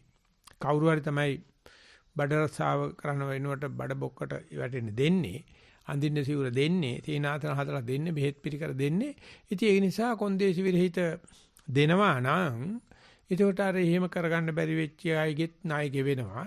දායකයටත් පින් සිද්ධ වෙනවා. ඉතින් ඒක නිසා මේ අවිද්‍යාව දුරලීම සීදීනස ගැනීමක් වගේ තමයි සාමාන්‍ය මනුස්සයට පේන්නේ. ඒ තරම් අපි කරන්නේ අවිද්‍යාවේ ජීවිතය කරගෙන ජීවත් වෙන එකයි. ඒ නිසා අවිද්‍යාවට විරුද්ධව සටන කියලා කියන්නේ ආධ්‍යාත්මික නැත්නම් ඥාන විභාගීය සීදීනස ගැනීමක්. ඒක දර්ශන විද්‍යාව දන්න දෙයක්. ඒ නිසා දර්ශන විද්‍යාව මරන්න නැතුව මේ අවිද්‍යාව අඩු කරන්න කතා කරනවා මිසක් 100%ක් නැසීමක් කතා කරන්නේ නැහැ. කරන්න බෑ. මොකද මේ අපි මේක වැඩ ගන්න හැම එකම අවිද්‍යාවේ. ඒක අවිද්‍යාව පුළුවන් ද අවිද්‍යාව නසා ගන්න. නැත්නම් අවිද්‍යාවෙන් පුළුවන් ද අවිද්‍යාව නසන්න. ඉතින් බුදුජානනාංශය ඒකට විස්තර කරලා දීලා තියෙනවා රාගය නිසා රාගය නසන්න පුළුවන්. ආහාර නිසා ආහාර නසන්න පුළුවන්. මානෙ නිසා මානෙ නසන්න පුළුවන්. නමුත් මේ කාමේ නිසා නම් කාමේ නසන්න බෑ. ඉතින් ඒ නිසා මේ ආහාර මාර්ගයෙන් තණ්හා මාර්ගයෙන් මාන්නේ මාර්ගයෙන් අපි නියෝජනය කරන තෘෂ්ණාව සමාවෙන්න අවිද්‍යාව ඒ මාර්ගයෙන් නැසන ක්‍රමේ තමයි බුදුරජාණන්සේගේ දේශනා ක්‍රමය. ආහාර නිසාය ආහාරම් පජහත. කාමං නිසාය කාමං පජහත. මානං නිසාය මානං පජහත. ඉතින් ඒක සිද්ධ වෙන වෙලාවේ යෝගාවචරයට තේරෙන්නේ මම මේ ආහාර අනුභව කරන හැම වෙලාවෙම ආහාර ප්‍රතිවීක්ෂා කරමින් අනුභව කරනවා නම් අපිට කැම දාසලා වෙන්න බෑ. කැම වෙලාවට නතර වෙනවා. මේ කාමයට ඒ වගේ අනිකුත් කාමවස්තු ඇහැට රූප බලන කනට සද්ධාහන ආදී සාමාන්‍යයෙන් ඉන්ද්‍රිය පිනවීමේ කටයුත්ත 100න් කරනවා නම් උට ඔච්චර දාස වෙලා ඌව දිගේ ඔච්චර යන්න බෑ මල පයින්නකොට ඉරිපැන්නු මල පැන්නු වෙනකොට තේරෙන ගතියක් තියෙනවා. ඒ වගේම මාන්නයක් ඇති වෙලා මම භාවනා කරන කට්ටිය අපේලා උත්කෘෂ්ඨ කට්ටිය අර මේ කියාගෙන මේකක් තියෙනවා තමයි. මේකක් මවා ගන්නවා තමයි. නමුත් තේිනවා ඒකෙන් මේ ප්‍රශ්න ඇති වෙන මට්ටමට යනවනම් ඒ මාන්නය සෝවාන් සකදාගාම වෙන්න ගත්ත මාන්නය වුණත් මේ Taman දන්නවනම් මානං නිසයි මානං පජාත. ඉතින් ඒ දේ කියලා දෙන එක තමයි ඇත්තටම විද්‍යාව කියන්නේ. එහෙම නැත්නම් මේ අවිද්‍යාව දුරලීම. එහෙම නැත්නම් සියලු පාපයන්ගෙන් වෙන්වීම. ඉතින් දැන් භාවනා කරන කෙනෙක් පරියන්කයට ගිහිල්ලා වාඩි වෙලා එයා මොකද කරන්නේ මේ විද්‍යාව බලාපොරොත්තු වෙනවා. විද්‍යාව ලබන්න බෑ. අවිද්‍යාව දන්නවනම් එච්චරයි. මට මේක ඉන්න බෑ. මට කොන්දරි දෙනවා. මට හිත පිට යනවා. මට එපා වෙනවා. මට කම්මැලි වෙනවා. මේ තමයි ඒ අවිද්‍යාව ගෙට කොට වෙන ලකුණු. ඒකට අවිද්‍යාවට තනදලා නැගිටලා සලුවක සාදාගෙන අනේක නෙමෙයි තියෙන්නේ. භාවනා කරන කාටත් ওই වගේ දුෂ්කරතා එනවා. සමහර විවට බාහිරේ උත්තර හොයනවා. නමුත් අර අවිද්‍යාව තේරුම් ගන්න සූදානම් ශරීරයෙන් යන කෙනාට තේරෙනවා. ඒකට අවශ්‍ය ඥානෙ ඇතුලේ තියෙන. ඒකට අවශ්‍ය විද්‍යාව තියෙන මානවයාගේ මේ ආගේ ජන්ම දායාදය. කිසිම කෙනෙකුට කාටවත් දැනුමක් දෙන්න බෑ. පුළුවන් නේ තියෙන දැනුම පොඩ්ඩක් උනන්දු කරවන්න පුළුවන්. පොඩ්ඩක් පුත් ප්‍රේරණය කරන්න පුළුවන්. ඉතින් ඒක දන්නේ නැතුව අපි හිතනවා නම් අපිට උගන්වන්න පුළුවන් කියලා නෑ. බුදුරජාණන් වහන්සේ කියන්නේ මාර්ගය දක්වන එක විතරයි. යන්නේක තමයි කරගන්නවා. දැක්කුවාට යන ප්‍රදේශයේ අඩු එක ඕනම කර්මස්ථානාචාර්යවරයෙක් දානවා. පාර පෙන්නුවාට ඒ පාරේ හරියට යන්නේ නැහැ. ඒකටත් වගකීම පාර පුළුවන් තරම් පෙන්නලා යන්නේ නැති බවක් දැනගෙන ඒකටත් ආප්තෝපදේශ සකස් කරලා පක්ලේශ කියලා දීලා ප්‍රශ්න විචාරාත්මක වැඩපිළිවෙල තියලා ධර්ම සාකච්ඡා කරලා කරන එක ඒත් ගුරුවරයාගේ යුතුයකම. මොකද යමක් නොදන්න ආධුනිකයට ආධිකම්මිකයට ඒව කරගන්න පුළුවන් කමක් නැහැ. ඇඟේ මැස්සෙක් වැහුවට පොඩි බබෙකුට තේලවන්න තේරෙන්නේ නැහැ. මధుරයක් ඇස්සුවට තේරෙන්නේ නැහැ. ඒක අම්මා කරන්න ඕනේ. කණ්ඩක් දෙන්න ඕනේ, බොණ්ඩක් දෙන්න ඕනේ, වදන්නත් ඕනේ, හදන්නත් ඕනේ. අර මුල් ටිකේ අරසා කරන්න. ඉතින් ඒක තමයි ඒ ගුරුවරයා දැනගෙන කරන්න ඕන දේ. එයා ඊට පස්සේ කියනවා ඔයාගේ මේ පාරියංගයට ගිහිලා කරන්නේ තමන්ගේ අවිද්‍යාව තේරුම් ගන්න එකයි. සක්මණට ගිහිලා කරන්නේ අවිද්‍යාව තේරුම් ගන්න එකයි. බත්තික කනකොට කරන්නේ අවිද්‍යාව තේරුම් ගන්න එකයි. නානකොට කරන්නේ එහෙම නැත්නම් දත් මදිනකොට කරන්නේ මේ තමන්ගේ අවිද්‍යාව තේරුම් ගන්න. ඉතින් ඒක තණ්හා මාන දිට්ඨි වශයෙන් විවිධාකාර විදියට යනවා. ඉතින් ඒක හෙලි කරන්න දන්නේ නැතිකම අපිට තියෙනවා. අපි හිතනවා මේ විද්‍යාව කැට කරලා ඇති අර මේ පරණ තිබුණු ශිෂ්ටාචාරවල වගේ පිටක් හොරකම් කරගත්තා නම් වැඩේ හරි මේක ගිලපුවාම විද්‍යාව ලැබෙයි කියලා. රාහුල කුමාරයා ගිහිල්ලා දෑවැද්ද ඉල්ලුවානේ. උදේ වරෙන් කියන්නේ කියලා අඬ ගන්න කියලා ඉස බෑවා. ඔන්න දෑවැද්ද. ඊට සාරිපුත් ආමර කිව්වා මෙන්න මේකට සිවුරක් පරවපන් කියලා. ඔන්න දෑවැද්ද. දැන් කාලේ කෙරුවා නම් යසෝදරාවගේ වැඩ බලන්න තිබ්බා එහෙනම්. හරිද? ඒත් බුදුදහම රජුර ඇවිල්ලා දොස් කිව්වා මේව කරන්න එපා හොඳ නෑ කියලා. හොඳයි මම ඊට පස්සේ ආයෙ කරන්නේ නෑ කියලා බුදුරජාණන්සේ ලස්සන උත්තර දෙන්නේ. ආයෙ කරන්නේ. ඒක වැඩි කරලා ඉවරයි. මුළු ශාක්‍ය වන්දෙම ඉවරයි. ආනන්ද රාහුල ආමරත්නගේ ආනන්ද කුමාරයත් අරගෙන ගියා. ආනන්ද ආමඳුරෝ එතන ගියා අනුරුද්ධ මහ රහතන් වහන්සේ ඔක්කොම වන්දෙම ඉවර කරා. ඉතින් අපි පැත්තේ කෙරුවා නම් හරියට ප්‍රභාකරන්ට රට දුන්නා වගේ. සිංහල බුද්ධාම ඉවරටම ඉවර කරනවා.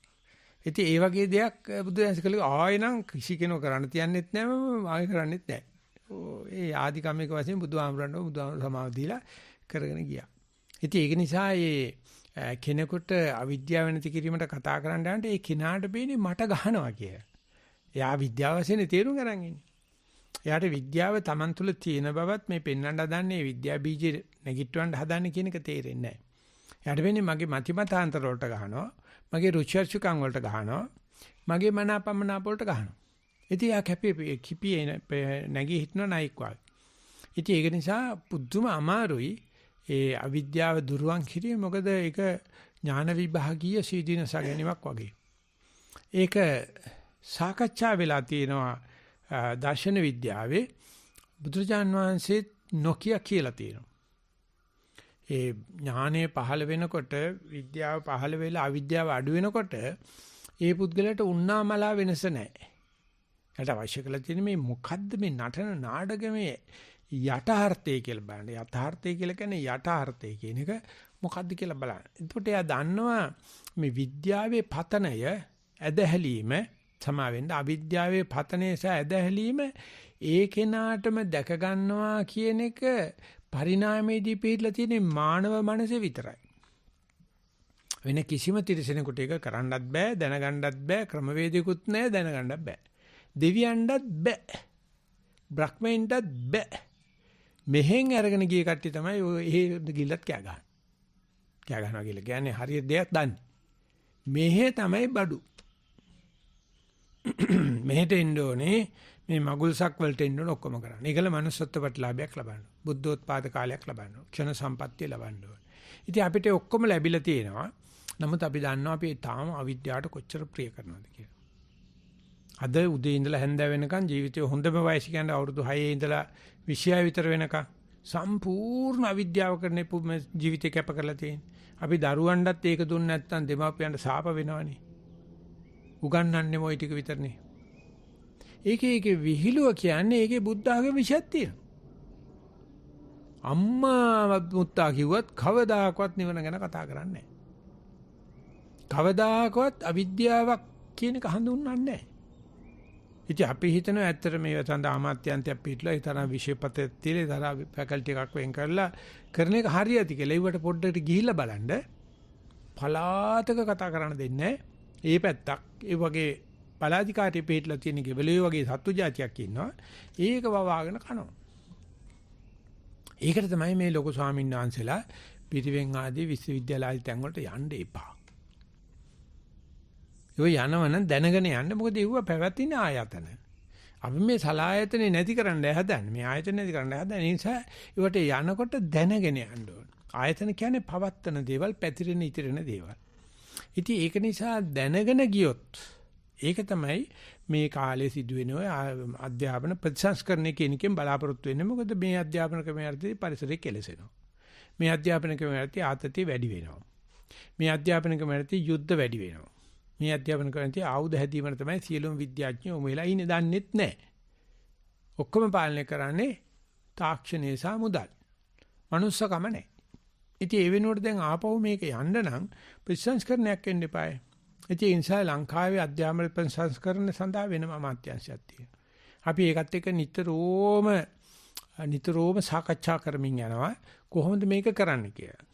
ඉතින් අපි කිව්වොත් එimhe අධ්‍යාපන සංස්කරණය සඳහා බුදුහාමුදුරුවෝ පිළිගන්න ඕනේ, සද්ධර්මයේ අහන්න ඕනේ, ක්ෂණ සම්පත්තිය තියෙන්න ඕනේ, පැවිදි වෙන්න ඕනේ කියලා. එතකොට කියයි මේ ඔක්කොම බුද්ධහන් කරන්න හදනවා කියලා. ලංකාවේ දැන්නමත් 70ක් විතර 74යි බුද්ධාංකාරයෝ ඉන්නේ. පාසල් වල 70 30 වගේ ප්‍රතිශතයක් තියෙන. ඉතින් මේ ඔක්කොටම ඒ සියලුම විෂයන් ධර්ම භාෂා ආගම් කරකවන්නට අපිට මේ අවතිමත් භාවය කියන එක awareness කියන එක එළඹ සිටිනවයි කියන එක ආගමට හැරවීමක් නැහැ. මේ දේවතාවගේ ප්‍රශ්නෙට තව දේවතාවෙක ඉක්මවලා බුදුසසුනේ උත්තර දීමෙන් කරන්නේ මේ අවදි භාවය ඇති කරන. මොකද ඒක තියෙන දෙයක් මිනිස්සයා ගාව. මිනිස්සයා කුසීතයි. ඒ අවදි භාවයක නැගිටව ගන්න කැමති නැහැ. ඉතින් බුදුසසුනේ පිබිදිලා බුද්ධ වෙලා බුද්ධ සූර්යයා උදා වෙලා අපිටත් කියලා දීලා තියෙනවා වැටෙනවා නම් ඇද හැලෙනවා නම් අවිද්‍යාව තමයි. ඒක හොඳට ඕම සිද්ධ වෙන ස්ථාන ටිකක් ලොකු ස්වාමීන් වහන්සේ සඳහන් කළ තියෙනවා සත්ත්ව විශේෂ විදර්ශනා ඥානවල ඒ ඥාන පහළ වෙනකොට ඒ භාවනා කරන එකට හරි අමාරුයි. හරි වෙහෙසයි, හරි කම්මැලි, හරි නීරසයි. දමල ගහලා යන්න හිතෙනවා. ඒක හුඟක් ගුරුවරයා දැනගෙන ඉන්න ඕනේ. ගියත් කරන්න දෙයක්වත් නැහැ. ඒ ඥාන පහළ වෙනකොට එයාට තේරෙනවා දැන් මට විරුද්ධව මම නැගී හිටලා. මගේ භාවනා නැගිටලා කියන්නේ එහෙම නෙවෙයි. කියන්නේ ඉතින් අර බල්ලට කොතෙන්ද ගහවත් ඌ කකුලනේ උස්සන්නේ. කකුලටම ගහන්න ඕනේ නෑනේ. පොඩි එකට මොන හරි වෙච්චාගෙන බඩරි දෙනවා කියලා. ඌ වෙන මොනවක් කියන්න දන්නේ නැහැ. ඌ මොනවා කළොත් බබඩම බඩරි දෙනවා. වෙඩි කේස් එක වෙන එක. බල්ලට කොහෙන්ද ගහව කකුල උස්සන්නේ වගේ යෝගාවචරින්ගෙත් තියෙන කකුල උස්සන ගතිය. ඉතින් ඒකට දැනගන්න ඕනේ වැඩේ යනවායි කියලා. හැබැයි යෝගාවචරයේ සහයෝගය නැහැ. මම මේ කියන දේ තේරුම් ගන්න උත්සාහ කරනවා. එතකොට මේ යෝගාවචරය දපණ දමාගෙන කරගෙන කොහොම හරි මෙයා එතනින් ඒ දේ ඉක්මවන තාක් ගුරුවරයා ළඟ තියෙන්න ඕනේ ක්‍රමසාවිදි. ඒකෙන් සාර්ථකම ආයුධ මල්ල තියෙන තේරවාදී. සියලුම ආයුධ මල්ල තියෙනවා. ඒක දැන් එලි දැක්වෙනවා. එලි දැක්වීම හරහා ඒ ආයුධ මල්ල ක්‍රියාත්මක කරන ගුරුවරයාගේ කැපිපෙනීමක් ඇති වෙනවා.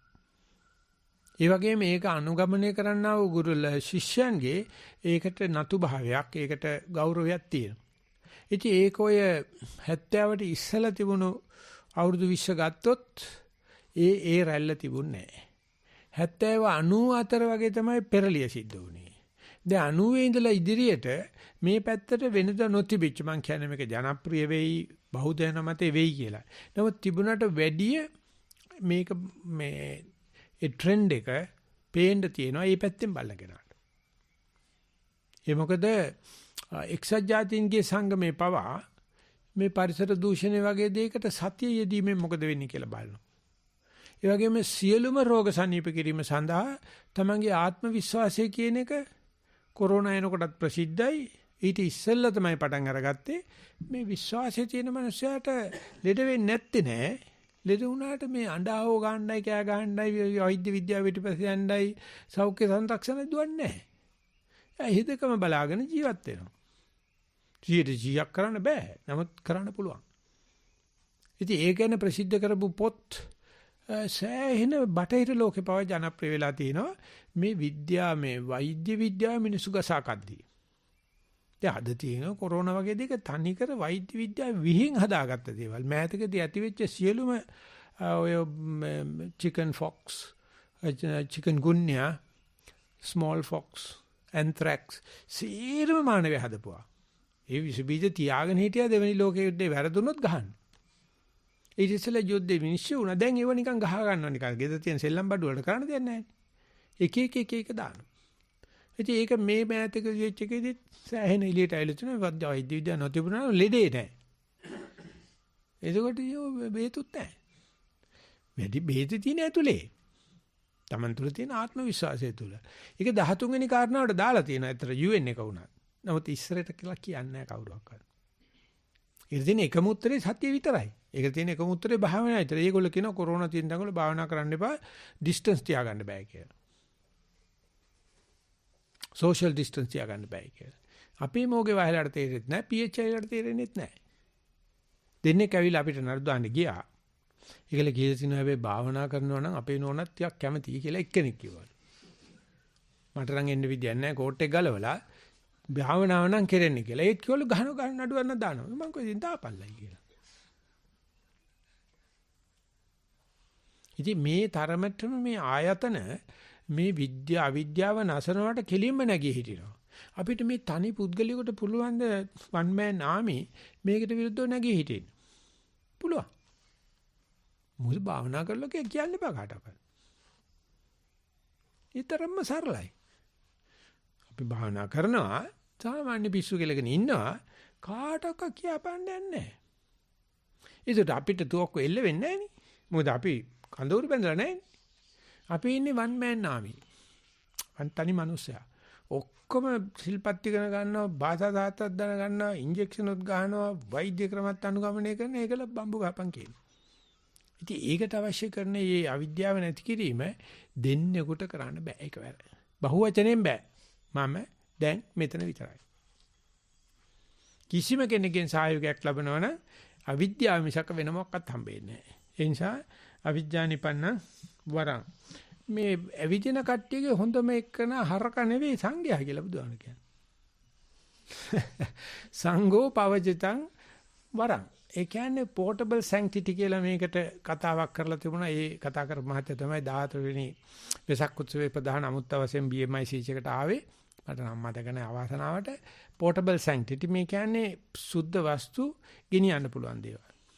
බුද්ධ ආගමේ තිබිලා තියෙන්නේ ධම්මචක්ක ලාංඡනයත් බෝ මඩක සංකේතයත් බෝකොලෙත් පත්තිරුවත්.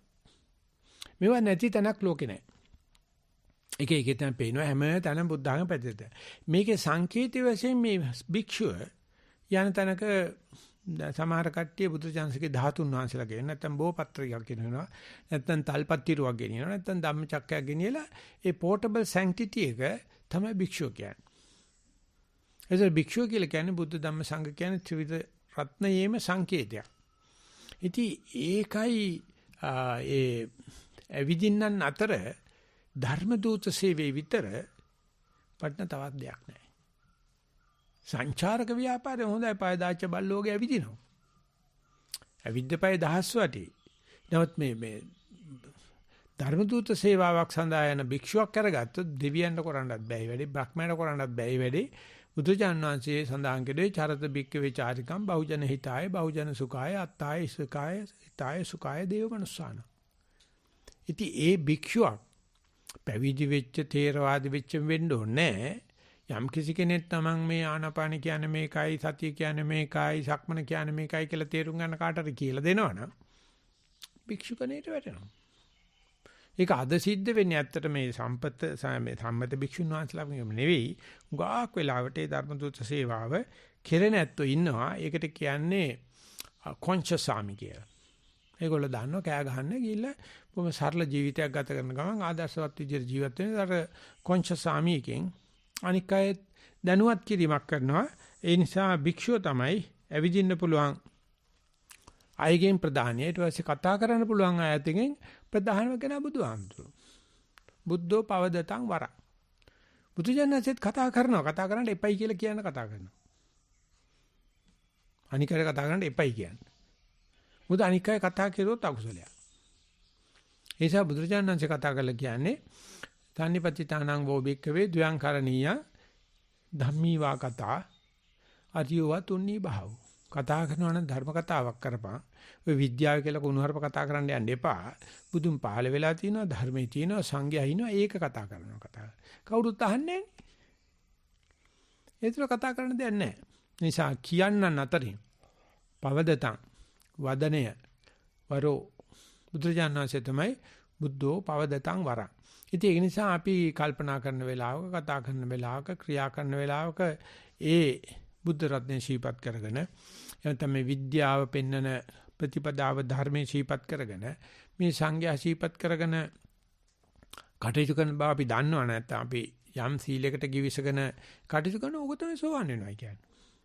ඒ පිළිබඳ නොසැලෙන සද්ධාවක් තියෙන මේ ඒක දෝ මේක දෝ කියන වෙනවිලි නැතුව ඒ සද්ධා වෙනවා නම් ඒ නිසා මේ ගාථා පද හතරෙන් ඔය ත්‍රිවිධ රත්නයේ පිළිබඳව හොඳ ලස්සන අර්ථකථනයක් දීලා ඕක මේ බුදුරජාන් වහන්සේ කාලේ වෙනයි, දේවතා ලෝකේ වෙනයි, මනුස්ස ලෝකේ වෙනයි නෑ. කොතනක වුණත් කරගන්න පුළුවන්. ඒ සඳහා අපි තැහෙන දුරට ඉදිරියට ගිහිල්ලා ක්‍රමසහවිදි අඳුරගන්න ඉන්න පිරිසක්. ඒක පිළිබඳව කිසිසේත්ම සැක කරන්න එපා. ඒ වුණත් අපිට සාමාන්‍ය කොරෝනා හැදෙනවා. බය වෙන්න එපා.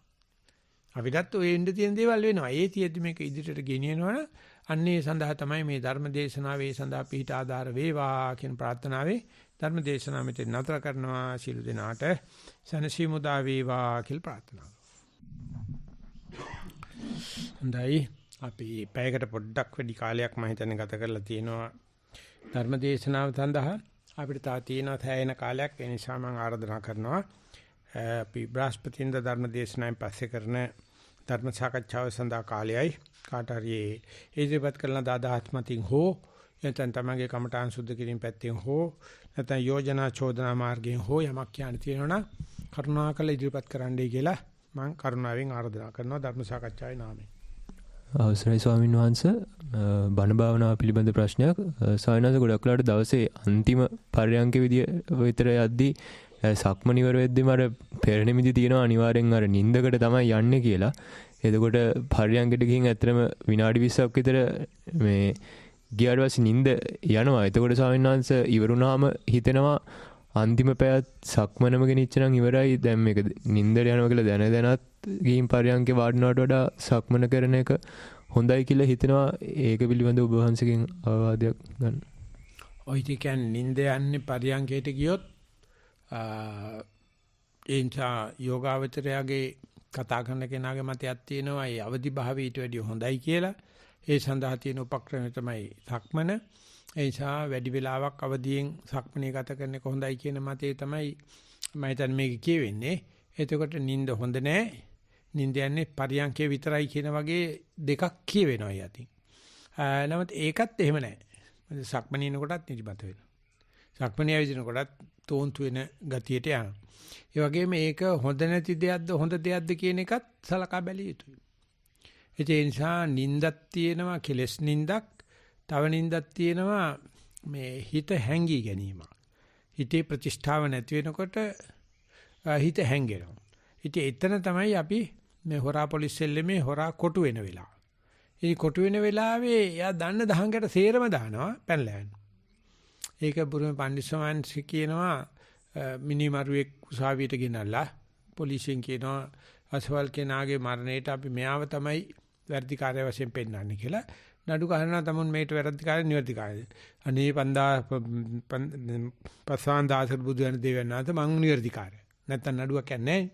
ආරයි. දැන් උන් ඊට පස්සේ කතා කරලා කියනවා මේ මැරිච් එක නයි නෝනා ඇවිල්ලා කතා කරන්න. අම්මා ඇවිල්ලා කතා කරන්න. තාත්තා ඇවිල්ලා කතා කරන්න. පොලිසිය ඇවිල්ලා කතා කරන්න.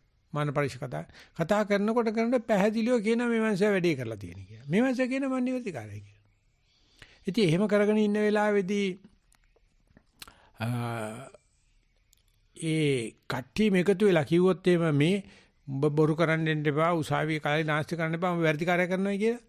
ඒ මනුස්සයා උසාවියට ගිහිල්ලා කියනවා 15 උසාවියේ මට බලපෑම් කෙරුවා. මම නිවර්තිකාරය කියලා තියෙදි කට්ටිය මේකතුල තීන්දුවක් දුන්නා. මම පිළිගත්තේ නැහැ. ඒතර මොකද වෙන්නේ? ඉහළ උසාවියට යනවා. ආයෙ වෙල උසාවියේ කාලිනාස් වෙනවා. හොඳම වැඩේ තමයි වැඩිකාරයා කියන කම්ම නඩුව අහන්න. මුළු උසාවියම තේරුම් ගත්තත් මේ අකා නිවැරදිකාරයා කියනවා. උන්ටටම නඩුව ඇහෙනකොට අන්තිමට කියාවි කියනවා පන්දිසාංශේ අනේ උගත් විනිශ්චයකාරතුමනි මම වැඩිකාරයා මට අඩුම දඬුවම දෙන්නයි කියලා. ආයෙ අපීල් කරන්න බෑ යාට. එතෙන්ට යනකම් හිර කරන්න. ওই නිදිමත කියලා කියන්නේ හිතට හැංගෙන්න තැනක් නැතුව අර පිස්සු හැදිච්චාම මේ පිස්සු බල රෝගේ හැදිච්චාම පිස්සු නාන්නේ නෑනේ. ජල බීතිකාවනේ. ඉතින් කරන්නේ කාමරයක දාලා හතර පැත්තෙන් වතුර මල් හතරක් හයි කරනවා. ඒක හැම මුල්ලටම හැංගෙන්න හදනවා. තෙමෙන්නේ නැතුව ඉන්න බෑ.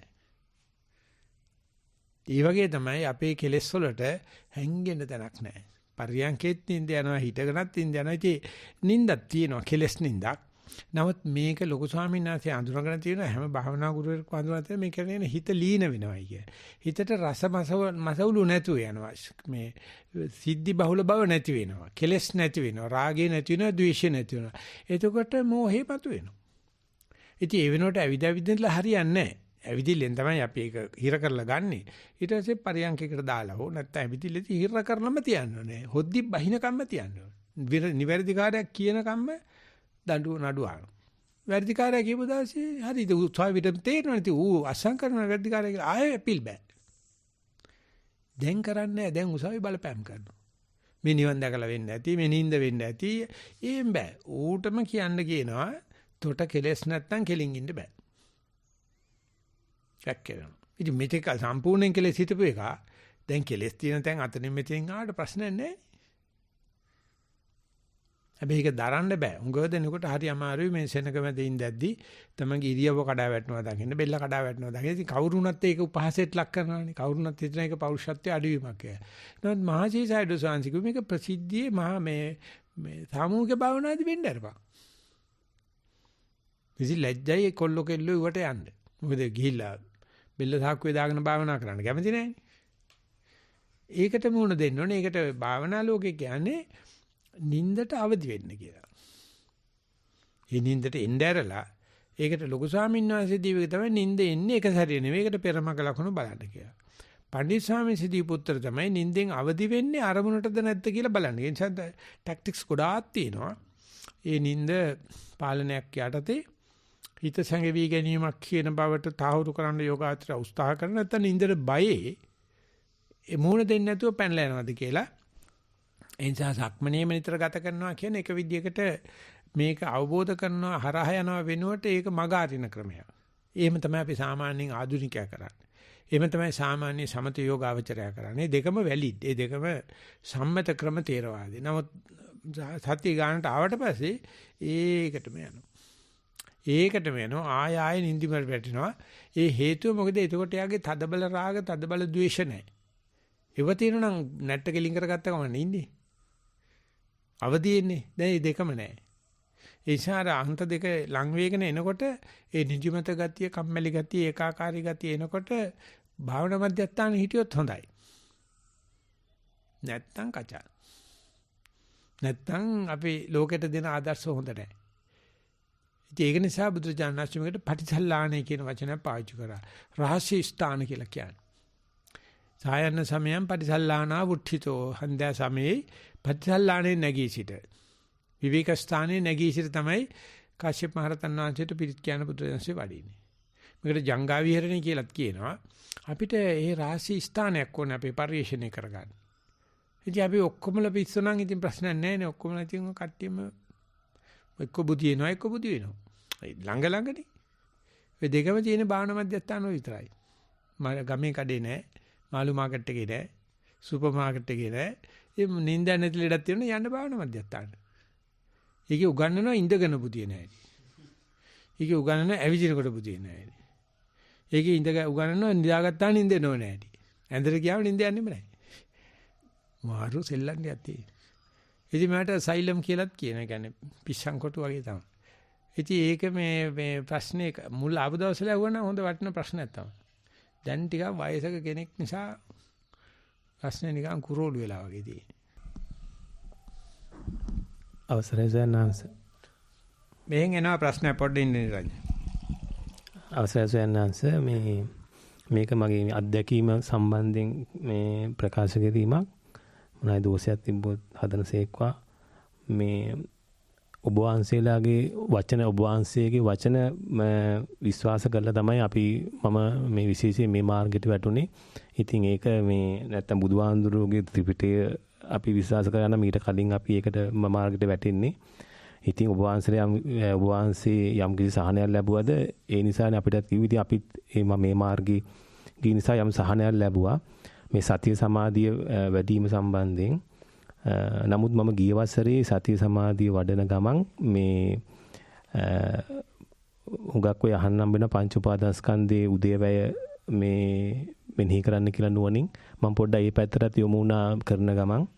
ඉතින් මම ඒ ගැන පොඩ්ඩක් මේ ලිව්වේ මේ එතකොට සයන්නාංශ මේ පංච උපාදානස්කන්ධයේ උදේවැය එතකොට ආයතන නිරෝධය වෙන හැටි නාම රූප නමට දැනුමට පමණක් නෙමෙයි ඒක ඇත්තටම නාම රූප කියන්නේ මොකද්ද ඒක සිදුවෙන්නේ කෙසේද කියලා නැවත නැවත නුවණින් මෙනෙහි කරලා දසදහස් වාරයක් පංච උපාදානස්කන්ධය එකකින් අරගෙන රූපය ඇස හට ගන්න ඇති විඥාණය හටගෙන නිරුද්ධ වෙන ඇති ඒවා එකින් එක මේ පුටුවක වල්ලා නිකන් S2 අරන් හරි කලින් કૃතිම මේ උදාහරණ අරගෙන මෙනෙහි කරගලා දසදහස් වාරයක් ඊට පස්සේ ඒ වෙලාවේ ඇත්ත මේ යථාර්ථي මුහුණ දෙනකොට ඒක මෙනෙහි කරපු පුරුද්ද අරගෙන බලබලා ඉන්නකොට මට කියන්න තියෙන සයන්නාංශ අත්දැකීමෙන් උන දෙයක් නිසා මේ සතිය වඩනකොට අපිට ලබන සහනයම ඒ කෙලස් කැපීම නිසා එන සහනයම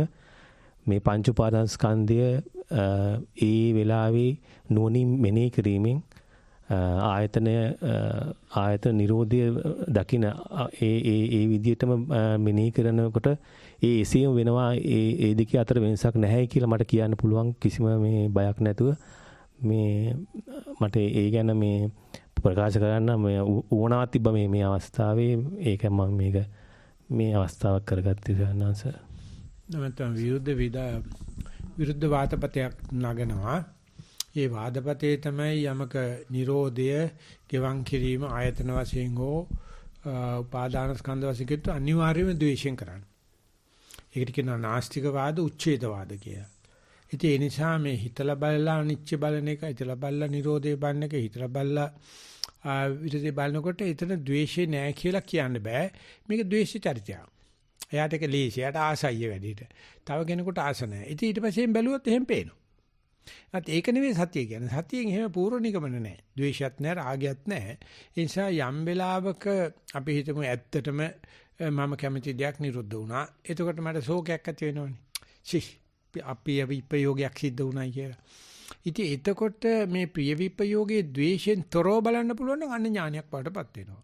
ඒ වගේම අපි පංච උපාදානස්කන්ධ ආයතන පිළිබඳව නිරෝධ වීම බලන්නේ මධ්‍යස්ථ හිතකින් නම් ඒක ඥානයක්. දැන් මෙතන බලන්නේ ද්වේෂයෙන්. ඒක මූල ධර්මානුකූලයි. ඒ ද්වේෂය යාට අහුවෙන්නේ නැහැ. මොකද එයා හිතන්නේ ඥානයක් කියලා, ශිල්පයක් කියලානේ, කරන දෙයක් කියලානේ. ඊට පස්සේ ඒක සතියත් එක්ක සම්බන්ධනය කරන්න හදන එක මම කැමති වෙන්නේ නැහැ. සතිය කියන්නේ choiceless awareness. සතිය නිසා නෙමෙයිද අපිට ඒ chance එක තියෙන්නේ බලන්න. ඒ කියන්නේ සතිය. මෙයා දැන් බලන්න හදනවනේ අනිත්‍ය. බලන්න හදනවනේ නිරෝධය. බලන්න හදනවනේ පංච උපාදානස්කන්ධේ නෙවෙයි පංච උපාදාන කන්‍යම් මරණ්‍යම් කියාගෙන යන්නේ. ඒක ඉතින් sorry. ඒක ඕනම කෙනෙකුට යනවා. මම කවදාකවත් ඒකට විරුද්ධව කතා කරන්න යන්නේ. මම දන්නවා අනිවාර්යයෙන්ම ද්වේෂ චරිතයක්. අනිවාර්යයෙන්ම මේ උච්ඡේද චරිතයක්. නාස්තික චරිතයක්. ඒක ඔච්චරම මේ පැංගිරි නැතුව ඇඹුල් නැතුව කරලා දෙනවා සතියෙන්. හැබැයි කල් යනවා. අරග conditioning of the mind කියලා කියන හිත තත්ත්වගත කිරීම බෞද්ධයට විතරයි ඔක තේරුම් කරලා දෙන්න බැරි. ඕනම කෙනෙක් තේරුම් ගන්නවා. බෞද්ධය කවදාවත් තේරුම් ගන්නේ හිතන අනිච්ච දුක්ඛ අනත්තන් දකින්න පුළුවන්. හරිනේ වැඩි ෂෝට් කට් එකේ යන්න පුළුවන්. පහුගිය ටිකේ භාවනා ක්‍රම කීයක් ආවද ලෝකේ? අනිත්‍යයි දුක්ඛයි අනාත්මයි අනානිත්‍යයි දුක්ඛයි අනාත්මයි කිය මිනිස්සු කෙලින්ම ටක් ගාලා ත්‍රිලක්ෂණයට වැටලා. හැබැයි අර මූලික සීල විසුද්ධි, චිත්ත විසුද්ධි, ditthi විසුද්ධි එහෙම නැහැ. ඒක වෙලා ඒක අනිත්‍ය පේන හැටි එහෙම නැතුව හිතට දාලා බුදුන් කියපු නිසා, ගුරුන් කියපු නිසා කියලා දාන එකක්. ඒක අල්ලන්න බෑ. ඒක තමයි ඔය සබ්බාසව සූත්‍රයේ සඳහන් කරලා තියෙන්නේ භාවනා කරන අයට වෙනම දෘෂ්ටි පහල වෙනවා හයක්. එකක් ආත්මේ තියාගෙනම ආත්මේ නැතයි කියලා දෘෂ්ටියක් පහල කරගන්න. අනිත්‍ය නොවැටහි අනිත්‍ය කියලා මෙනෙහි කරන්න පටන් ගන්නවා. එතකොට අර දෘෂ්ටි දිගේ යන්නේ ඒක අල්ලලා දෙන්න අමාරුයි. ඒක කියන්නේ පිස්සු හොඳ එක කියලා එකක් තියෙනවා. සාමාන්‍ය පිස්සු සනීප කරතයි. ඔය හොඳ එක පිස්සු ඩබල් කියලා වචනක් තියෙනවා. ඒක තියෙන්නේ. ඉතින් අද ඒක අපිට මෙහෙදි හම්බ වෙනවා නිසන් වලට ආපුවමත් භාවනා කරන අය. ඉතින් ඒගොල්ලෝ වෙනමම කැටගරි එකක් ඉන්නවා. ඒ අල්ලගත හිටක් ගහලා ඒගොල්ලොන්ට මේ බෑ. ඒගොල්ලන්ට මේ වෙන දේ බලන්න බෑ. වෙන්න තත්ත්වගත කරනවා. මේ අනිච්ච දුක්ඛ අනත්තං කියලා දානවා. අනිච්ච දුක්ඛ අනත්තං කියන දාන්න තැනක් තියෙනවා. හුඟක් භාවනා ඉදිරියට ගියාට පස්සේ අනිච්චානුපස්සන, දුක්ඛානුපස්සන, අනත්තානුපස්සන එතකොට කැඩුම ඔක්කොම ඇති. එතකොට ද්වේෂයෙන් නෙවෙයි කරන්නේ. මේ වෙනකොට ද්වේෂයෙන් කරනවා කියන එක පිළිගන්න මෙයා කැමති නැහැ. මෙයා ඥානය ද්වේෂය පටලවාගෙන තියෙන්නේ. ඥාන මුඛේන දෝසං වංචීති කියලා වංචනික ධර්මයක් මෙතන යන්නේ බුදුජානනාංශයක දාන්නේ දෘෂ්ටි හයකට. ඒ දෘෂ්ටිය හැදෙන්නේ භාවනා කරලා හරියන අයට. භාවනා නොකරන අයට එන්නෙත් නැහැ, හරියන්නේ නැති අයට එන්නෙත් නැහැ. ඉතින් ආවටුන බලදිනවා. කවුරු ගිහලා කිව්වත් ඔය කියන මේ අනිච්චං බලන්නේ, ඔය කියලා දුක්ඛං බලන්නේ, ඔය අනත්තං බලන්නේ ද්වේෂයෙන් කියලා අයට රිදෙනවා ඒක. වඩා රිදෙනවා ඇති. ලාවට වගේ උගක් රිදෙන්නේ නැහැ. උගක් රිදෙනවා ඉතින් ඒ වෙලාවෙම පේනවා. ලාවට රිදෙන එක න හදන්න බෑ. ඉතින් අපි කරන්න තියෙන්නේ අපි තේරුම් අරගන්න ඕනේ. එහෙම හරි කරන්නේ අපිට නිවනට කැමැත්තක් තියෙනවා. නමුත් මේ මිරිකලා ගන්න බෑ. මේක ඒ ගහක් මේ මෝදු වෙන්න අරින්න ඕනේ. gediya ගහේ ඉදෙන්න අරනකොට තමයි රස එන්නේ. දුම් ගහලා ඉදෙව්වොත් කලින් කඩලා බාංකට් එකට දාන්න පුළුවන්. ඒ ගහේ බඩු බෑ. ගහේ බඩු වෙන්න නම් පදමක් තියෙනවා. ඒ පදම අහු වෙන්නෙම නෑ. ඒකයි කියන්නේ රහත් වෙලා ඉන්න ඕනේ මහානකම් කරන්න කියලා. මහාන වෙලා රහත් වෙන්න බෑ ගොයියෝ. ඒක නිකන් බොරු කතා. මොකද ඌ අඳිරවනේ. ඒ අඳලා ඊට පස්සේ ඉතින් ඒ දකින් අනිච්ච දුක්ඛ අනත්තං අනිච්ච දුක්ඛ අනත්තං අනිච්ච දුක්ඛ අනත්තං කිය මේ මෙනෙහි කර කර ඉන්නවා. ඉතින් ඒකට අර ප්‍රසිද්ධම විහිළු කතාවක් තියෙනවා. ඒ හාමුදුරුවෝ ගුරුනාථේ මොහොඳ ගුරුනාථ කෙනෙක් හිතානේ ගෝලයට කියනවා උදේ වය බලන්න කියලා. මෙයා උදේ තියෙනක දෙන්නේ නැහැ, වයි කියන දන්නේ නැහැ. ඌ උදේ වයන් හැමදේම උදේ වය කියලා මෙනෙහි කරලා කමටහන් අරගෙන ඈත බලාද කියලා වැවක් අයින වාඩි වෙලා ඉනකොට ඌට අර පදේ මතක නැති වෙනවා. ඉතින් එතකොට මේ කොකෙක් ඇවිල්ලා වහනවා. ඉතින් ඌට කියන්නේ බකන් කියලා. වතුරේ නිසා ඌ උදක බකන් දැන් මූ රහත් වෙලා ගෙදර ගිහිල්ලා දැන් ගුරුනාථට කියනවා මම කමටහන් වැඩුවා. වැඩේ හරි කියලා. ඉතින් ආරුගේ අහන මොකද්ද මූල කර්මයි මේ උදක බකන්. ආයෙත් අහනවා කොහොමද වැඩිවේ? මේ මම දකින් උදක බකන් ඇයි කියලා කොකෙක් ඇවිල්ලා වැහුවා වතුරේ. අර උදේ වය දෙක මතක නැති වුණා. උදක බකන් තමයි. මේ අටුවාචාන් වහන්සේමයි මේ උපමාව ලියලා තියෙන්නේ. ඉතින් භාවනා කරන කට්ටිය ඇත්තටම මේ නිරෝධය කියලා කියන්නේ මොකද්ද කියනවා කියන්නේ මොකක්ද දන්නෙත් නැහැ. මේ සමුදේ වය බල ඉන්නවා. ඒ වචනාර්ථයක් තියෙනවා. ඊට පස්සේ මේ ඒකේ පිටිපස්සේ තියෙනවානේ මේක ද්වේෂ සහගතව බලන්න පුළුවන්. දැනුම මට්ටමින් බලන්න පුළුවන්. නැත්නම් ඉබේ සිද්ධ වෙන එකක් තියෙනවානේ. දෙයක් දකින්නට gediya ගහේ ඉදෙන වෙලාව. ඒ පදම තමයි නැත්තේ අද. නැති උනා කියලා බය වෙන්න එපා. ඒක තමයි අපි සාකච්ඡා කරන්නේ. අපි නිතරම කියනවා අපේ හිත දුන්නොත් ලනුවා. හිත ඉස්සර වුණොත් ලනුවා. ඉතින් අපි ඒක දන්නවනම් හිතට එච්චර අපි දුරද ගෙනියන්න බෑනේ. අපි මේ හෙලි කිරීමෙන් අපිට හම්බ වෙනවනේ තව කෙනෙකුට තව කෙනෙක් නිවැරදි කිරීම හැදාතා. එතින්දී නිහතමානී වෙන්න පුළුවන්. වෙන්න පුළුවන්. ඒ නිසා මේ නිකම් භාවනා කරන යනකොට මට වැටහෙනවාද මේ උදේ වය දෙක. එහෙම නැත්නම් අර ගුරුවරයා කියපු නිසා මම බලෙන් ඔබන්න ගිය නිසා බලහත්කාරම නිසාද කියලා ඒ දෙක අල්ලන්න බෑ. කොන්සෙප්ට් එකද රියැලිටි එකද කියලා අල්ලන්න බෑ නේද? ඒක තමයි මේ දවස්වල අපි අඟහරුවද ගන්න තියෙන සාකච්ඡාවට අපි මේ කරන දේ සංකල්පයක්ද නැත්නම් යථාර්ථයද? බුදුජානනාංශ දුන්නේ හුස්ම. ඒක යථාර්ථය. සමායන් සයන්නාස දැන් එතකොට මේ එහෙම මේ ඒ බලන මොහොතේට කලින් යම් කිසි දැන් කෙලස් මට්ටම තමයි කරන තමයි තේරෙනවානේ. තමයි කෙලස් මට්ටම තමයිගේ තියෙන ප්‍රමාණය තේරෙනවානේ. තමයි තේරෙන්නේ අපෝ නෑ. නෑ එහෙම නෙමෙයි. දැන් කේන්ති යන ප්‍රමාණය දැන් ඉස්සර කේන්ති යනවා මේ මට්ටමට ගියාම කේන්ති යනවා. මේකට ඇලෙනවා කියලා යම් කිසි අදහසක් ඕනෙකින්ට තියෙනවානේ. ඒක ගටලා බලන්න ළඟ ඉන්න කට්ටියත් එක්ක. ඒක තමයි. ඒක තමයි ළඟ ඉන්න කට්ටියටත් ওই දේ තේරෙන. ඒගොල්ලෝ භාවනා කරන්න ඕනේ. එහෙමයි. මූට ඉස්සර හොස්ස ළඟින් මැස්ස යන්න බෑ. දැන් නම් පොරට ගැව්වට කරබන ඉන්නවා කියලා වගේ. ඔව් ඒකයි. එතකොට මේ ඒ මාර්ගේ පටන් ගත්තට පස්සේ ඒ ළඟින් කට්ටිය කියපු දේ තමයි මට දැනුණා ඒක. පිස්සුත් දන්නේ නැහැ. මට දැනුණා. ඉතින් මම ඒකයි මේ නිකන් මේ ඒක මේ අදහසක් වශයෙන් එලි කරේ මම. එලි කරන එක මම 100% පිළිගන්නවා. අත් දෙකම උස්සලා පිළිගන්නවා. අපිට වෙන ක්‍රමයක් නැහැ. ඔව්. ඉතින් සයන්හසේ ඒකයි මම අර මේ නිකන් මේ දැනුමින් නෙමෙයි එක කිව්වේ අර පැත්තෙන් ගෙවෙන එක අනිවාර්යයෙන්ම දැනුමින් කියලා පටන් අරගත්තේ මම හැමදේම දකින්නකොට උදේවයි වශයෙන් මෙනෙහි කරන්න පටන් ගත්තා ආයතන සහ පංච උපාදාන ස්කන්ධය කියනකොට මම දන්නවා මේ රචනයේ පටන් අරගෙනම තියෙන වැරදි ආරම්භයකින් මම මේ භාවනා කරනකොට මට උදේවයි වැටෙන්න පටන් ගත්තා නැත්නම් මට තේරුණා ඊට ප්‍රශ්නයක් නැහැ දැන් කියලා තියෙන්නේ මම විශේෂයක් කරලා ආයතන සහ ස්කන්ධ උදේවය වශයෙන් බැලුවයි කියනකොටම තේරෙනවා මේ ආයතන සහ ස්කන්ධ විශේෂ ද්වේෂයක් තිබිලා තියෙනවා. ඒක මූල ධර්ම මේ ද්වේෂයක්. ඒක දකින්න නැතිකම ඒක දැක්කොත් හැබැයි ලොකු ලාභයක්. මේ මේකින් නැතුව එහෙම කෙනෙක් ඒ උදේවය විතරක් බලන්නේ නැහැ. බලන්න පුළුවන් වෙන ක්‍රම තියෙන ධාතු වශයෙන් බලතයි මුල මැදාග වශයෙන් බලතයි නානා එකක් අල්ලන්නේ ඒ චරිත ලකුණු. ඒ ලකුණ මතු කරගෙන ඊට පස්සේ ආයෝග කරන්න. ආය කරන්න ඕනේ දැන් මම කරන්නේ ඇත්තට මේක ප්‍රූව් කරන්න මේ කල්ැතුව ගත්ත විනිශ්චයක් අනුවද මේ යන්නේ නැත්තම් මේ ළඟදී මේ කොඩිකාර මහත්තයා ලස්සන මේ ඊමේල් එකක් කරලා මට උත්තර දෙන්න බැරි වුණා. ඒ මාසයේ උපන්දිනයක්ද මන් දන්නේ. මෙල්බන් ගිහලා අතරපන් ගිහලා කැලයක් උඩ ඉන්න වෙලාවේ කන්දක් උඩ ඉන්න වෙලාවේදී කියනවා මේ මම දාලා දෙන්න මේ මාත්‍යා කටහඬ තියෙනවා. එයා කියනවා මේ ඊශ්වරයට කොහොද දරුවෝ දෙන්නෙක් හරි ගෝලියෝ දෙන්නෙක් හරි ඉඳලා තියෙනවා. ඒක ගෝලියෝ කරලා තාලිකවලු වැඩකටම ගන්න බැරි කඩප්පලිම නොකෑමන දහබතර පට්ටපඳුරික හොයන වරින් කියලා.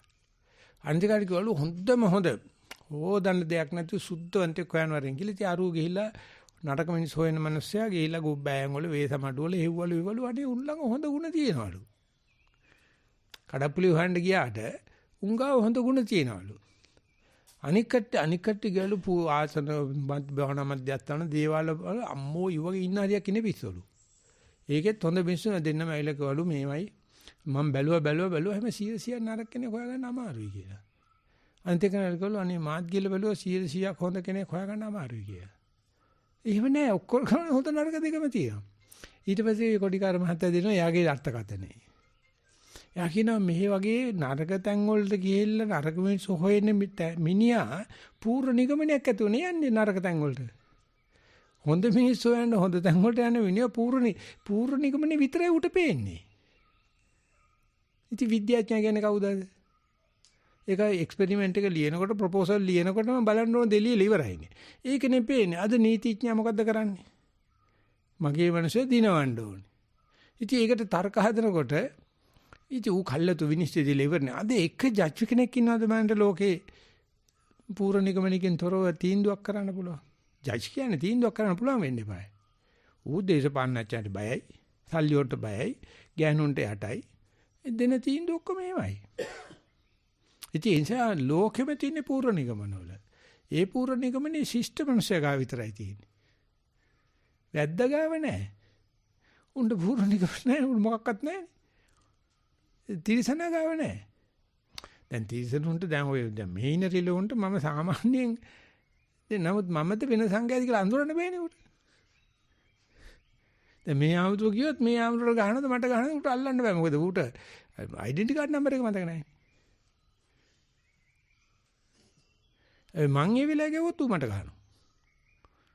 මම ගහන්නේ සංඝයා තුන්ගත දෙනේ පිටිපස්සෙන් අනිලා ගහලා යනවා.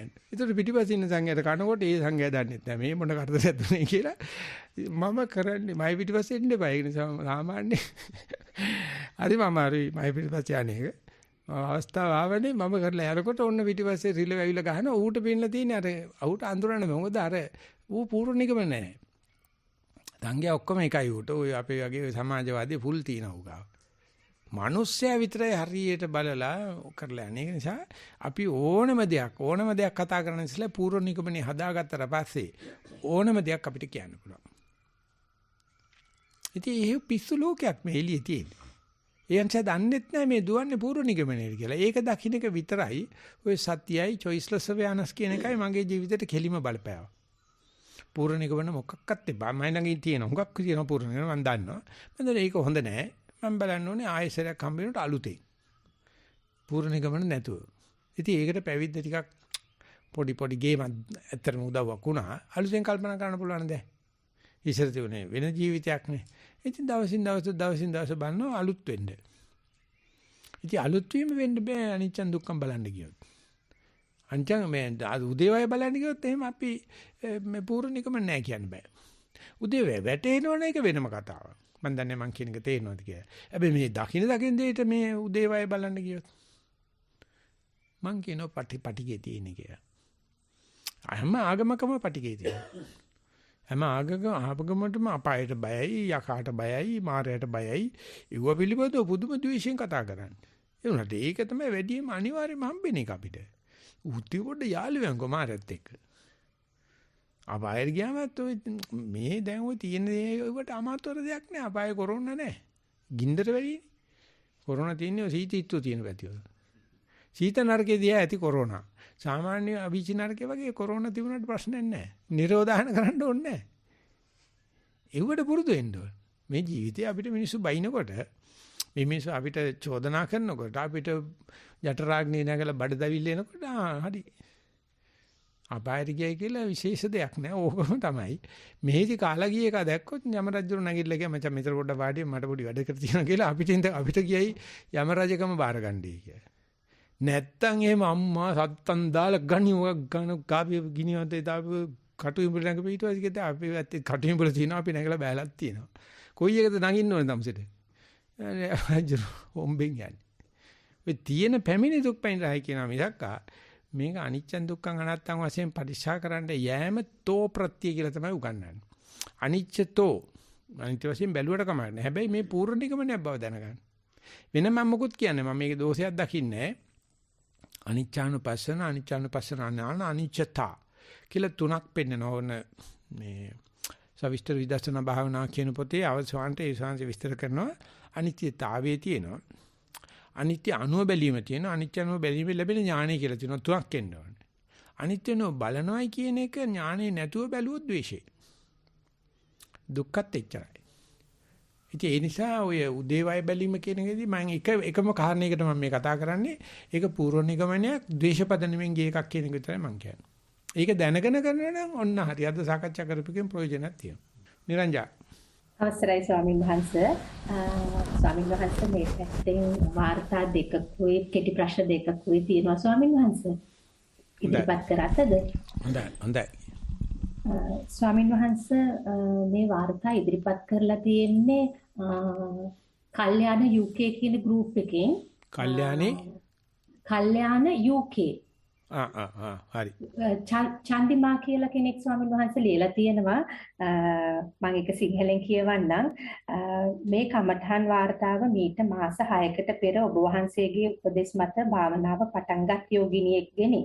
මේ වකවානුව තීරණාත්මක කාල පරිච්ඡේදයක් වේ. ඇයගේ පුතා මීට මාස 3කට පෙර නැති වූ නිසා භාවනා කාලයත් ඇයට වේදනාකාරී වී ඇත.